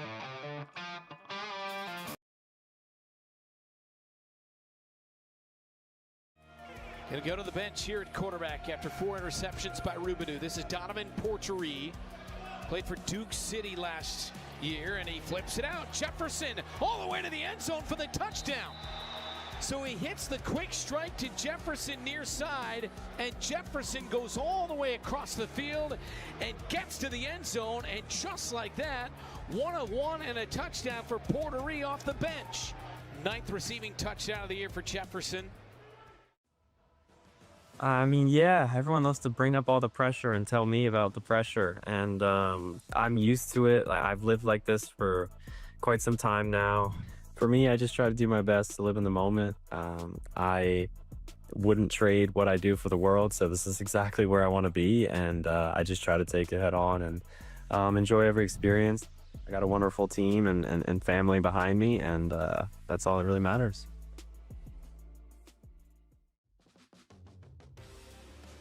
What about the pre-fight talk? Do you feel like there should be a line? I mean, can we look at it like comedy? I think that would be awesome. You think that would be better? Even well, if you're I talking think about moms and stuff. I mean, that sucks if someone did, Like, yeah, okay. I think, like, building up to it, like, if you and I were standing across from each other and we were going to fight, you'd probably say a bunch of stuff you really don't mean. You kind of let it go after 5 rounds in a ring with someone. Orlando, 1 timeout left, but the game comes down to this right here. 4 feet away from the goal line in the win. It's DeLorme to throw, near side, pass caught over the wall. That's a touchdown. He caught it over the That's wall. a touchdown from one Touchdown, Orlando! A walk-off win, as dramatic of a finish as you will ever find, and a walk-off for the Pirates. Wow, what a finish in Orlando. He clearly wasn't showing up to mandatory camp. Mad over Jim Schwartz. I mean, you can't make a guy want to be here. I'm okay with the return, especially the player. That's Chad, the dumb Browns fan. That's not dumb, Chad. Feels like that's pretty good breakdown. Hashtag dog pound. All right. We already said that we have winners on both of these. Whoa. A pluses. Hey, I gave A pluses to both sides. You said we like this trade for both sides. We love this, but there's nuance to it. So we shall declare some winners and losers. Caroline, give me a winner for you in this trade. The AFC North. Every offensive line in the AFC North, every quarterback in the AFC North. The AFC North is saying thank you. Thank you, Los Angeles Rams, for getting this man the heck out of our division, because he has been the nightmare fuel every single Sunday for us over the last, 9 years, however long Myles Garrett has been with the Cleveland Browns. AFC North winners. I like that a lot, AFC North winners, because there's frankly going to be a lot of really bad in that division. So I like that. I'll give you another winner. How about Aaron Donald? Look, the rumor mill was running rampant yesterday. What if Aaron Donald decided that he was going to come back and play on this defensive line? And then you got Trey Wingo, who I worked with at ESPN and his friend. I got Trey out here saying, might not just be speculation. Everybody's stirring the pot. The possibility of Aaron Donald. Like, if you're Aaron Donald and you're sitting there doing chin-ups and pull-ups and all these things, and you're looking around and you're reminding the world that you can still play football today, and you just absolutely want to get back out there, it might be a bit of a winner if you're looking at it saying, I'd like to play next to that guy. So I got Aaron Donald as a big old winner in this trade. If he wants to come back, boy, the grass just got even. I can't imagine. I don't know how they'd work it out salary cap-wise. Don't hit me with details right now, world. Let me live. Aaron Donald next to Myles Garrett. We should all just quit for the year. I mean, Byron Young had 12 sacks last year. Myles Garrett had 23 last year. Aaron Donald will go down as one of the best to ever play that position. If Aaron Donald comes back to the Rams, if Aaron Donald came back, I'm sure he would come back on like a vet minimum. I don't think he would demand like $40-50 million a year. If he came back, that was a shiver of fear for everyone who's on the Rams schedule this year. But I don't want to bury the lead here, Fitzy. Winner, Myles Garrett. Hello. He's out of Cleveland, who has been dog poop stinky for the entire time he's been there. He has as many Defensive Player of the Year trophies as the Browns have had playoff appearances since he has been there. He finally gets to go to a competitive team with legitimate Super Bowl upside. Not even Super Bowl upside, Super Bowl expectation. And it's nicer in LA than Cleveland. Dare I say? Can I say it? Cleveland people, I'm sorry. But we can all admit, better weather, better city, better food, all the way around. So Myles Garrett is not only getting a better coach or a better city, he is getting a much better team and a much better shot at winning a Super Bowl. Yeah, you're right. He's not getting as nearly as passionate a fan base, but I will make Rams fans a winner in this. Taryn Killam, friend of the show, and like his 4 buddies. I think that's all the Rams fans there actually are. Rams fans win in this one because yet again, you just keep like, how do you gain the attention of an entire city like LA? You Super Bowl after Super Bowl after Super Bowl. Eventually, you're creating the next generation of fans. There's a whole bunch of kids all around the LA area that may not have grown up Rams fans that are becoming Rams fans through this era of dominance that they're living in. And now, one step closer to a Super Bowl with the defense. Like, if you don't have a home field advantage, at least get yourself a defensive advantage. I've thrown a lot of shade at Rams fans in this compliment, but Rams fans still a winner. Who else you got? All 4 of them will get over it. Yeah. Winner, Jim Schwartz? Question mark? Jim Schwartz is Myles Garrett's guy. I mean, that was his defensive coordinator in Cleveland. And that was, I think, one reason why he was so angry about this coaching change was because his guy got the boot. So I mean, yes, Chris Shula is the defensive coordinator in LA. That's not changing. But I wouldn't be surprised to see the Rams bring in Jim Schwartz as like a defensive analyst to be kind of this defensive mastermind that can unlock the best of Myles Garrett.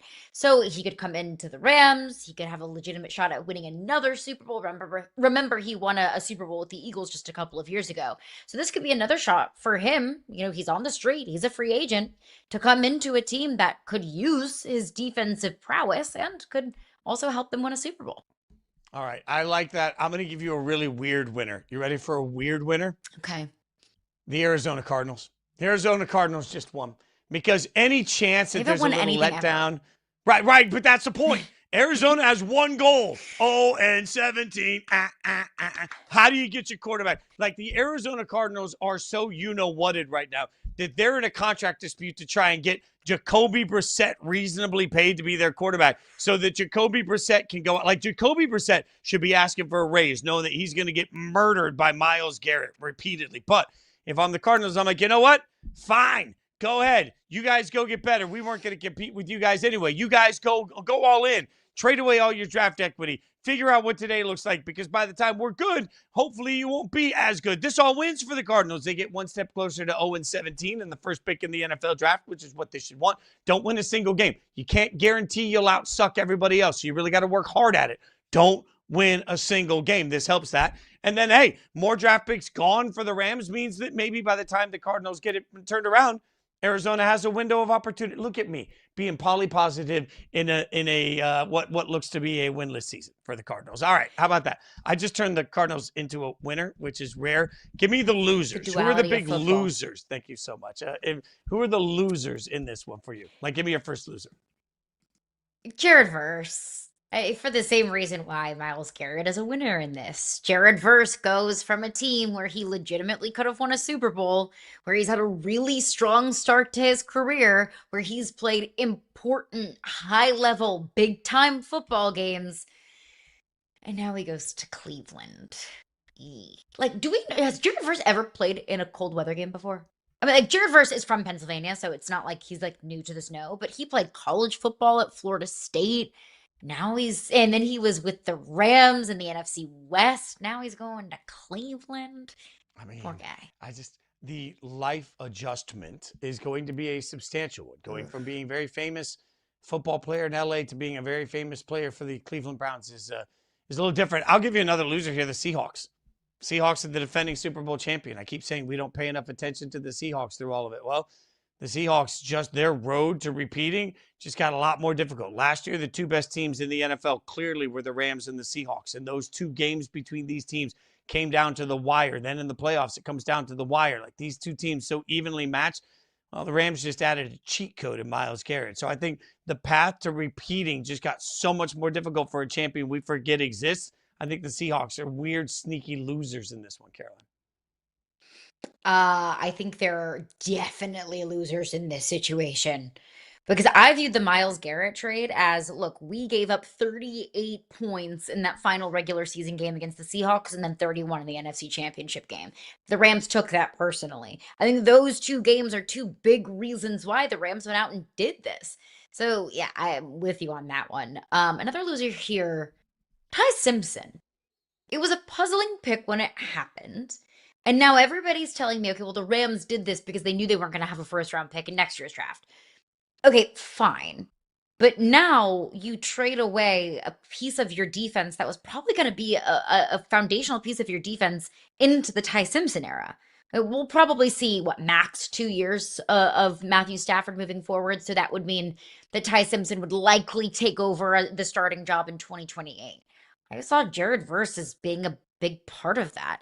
And then we saw a report from Jeremy Fowler yesterday that the Rams, at least this offseason, have no intention of extending Puka Nacua or Byron Young or Kobe Turner or any of these 2027 free agents. So I'm kind of looking around. I'm like, well, okay, when 2028, when Ty Simpson likely takes over, this Rams cupboard is looking awfully empty. There's plenty of moves that are left to be made until 2028. I understand that. But the Rams taking this F them picks approach is really fun and all when you're winning. But what about when you have to rebuild your team when Ty Simpson takes over? I think the Rams' hope is that they're going to do so well in the rest of the draft that first-round picks don't matter. It's a level of swaggy confidence we have never seen, but maybe Les Snead is that cheat code. I'll give you one more loser. I was going to go with offensive linemen in the West because that's a smart thing here. All the offensive linemen, if you're every single offensive lineman in the NFC West right now, you are crying in your beer. I get that. But as you were talking about all of the great things in LA, one thing I also thought about is like slightly here, there's one small area where there's actually a little teeny loss for Myles Garrett. I know nobody cares about Myles Garrett's financial situation, but I had ChatGPT run me the numbers. By moving from, he'll maintain residency in another state, but by playing his home games in LA for the remaining portion of his contract, it can cost him up to $15 million in additional taxes. So, he's going to find new income opportunities in LA, but the jock tax from LA compared to Cleveland, they say, look, I'm cheap. You were talking about how beautiful LA was, and my first thought was, I love LA too, but man, is it expensive to live out there. And then I got to thinking about it. I was like, God, what's that mean for his bottom line? This is why I'm no fun. I can't just sit here and say, wow, it's so much better to live in LA. I've got to come into the room and say, well, actually, is it? Because Cleveland's cheaper to live in. So, A, you never want to ask me where to move. That's advice number one. But B, I'm just saying that maybe there's just a small decrease in his paycheck that he'll have to make up for in endorsement opportunities. I'm crying for his financial advisors. It's true. However, is he going to recover financially? He is never going to financially recover from this. I had a friend for many years that worked in the financial industry that said people that complain about their taxes often forget they made enough money to have to pay that much in taxes. I get it. I understand. I'm just saying I feel for his pocketbook. You can't put a price on sunshine, Fitzy. And you really can't put a price on proximity to Erwan's movies. Yeah, yes, you can. And that price is apparently between $10 and $15 million. Like I'll live in the dark for 10 or 15. You got really good offer me movies, $15 million to live in Cleveland. The answer is yes. We do want to wrap up this show. Well, the price is higher than that. That's fair. Cleveland. We want to wrap up. We got breaking news here at Yahoo Sports Daily in the form of Air Corgi. The pick is in. Air Corgi, in a partnership with Yahoo Sports, has been making his picks throughout. We haven't seen it yet. This is live to us. He's predicting the entire NBA Finals. So he's got San Antonio 1-0, and he's got 1-1. He does all of this without any coaching. Nick's up 2-1. Oh, Nick's still up 2-1. Nobody's winning game 3. Nick's up 3-1. 3-2, Air Corgi. 3-3. 3-2 Spurs. 3-3. Wait. No, 3-3. Is my count off? Oh, he's got Spurs in 7. Spurs in 7. Spurs also, it's a her. She's Air Corgi is a girl. I've interviewed Air Corgi. Well, interviewed Air Corgi's caretaker, and I forgot that Air Corgi. But I will tell you, they set the baskets up. There's no predetermined anything. She can't see the logos on the front of the baskets. It's a trick that they worked on during COVID. They worked really hard on it. They can just throw it to her. So they have she Air Corgi has the Spurs in 7. Does that change are you willing to pick against Air Corgi? You're putting me in a really tough spot here. I know. Because I don't want to. I don't want to pick against her, but I think I might have to. I mean, we talked to Sam Mitchell earlier in the show, and he's picking Knicks in 6, so that made me feel better about my Knicks in 7 prediction. But I'm really going to have to rethink things, and I'm really going to have to rethink how I train my dog, because she's just asleep on the floor over there. She's not doing any sort of picking of anything. She doesn't have any sort of tricks. Well, look, Annabelle, I'm very good with Annabelle. Like, I tell her, put it away, and she'll pick up a toy, and she'll bring it to the basket. Good she'll girl. Put it away. I've taught Annabelle that. If I just ask Richie to come inside, he looks at me in the backyard like he has no idea what I'm talking about. So, I don't know. I think the dog's really the key. Come back tomorrow. More Yahoo Sports Daily. We appreciate you watching.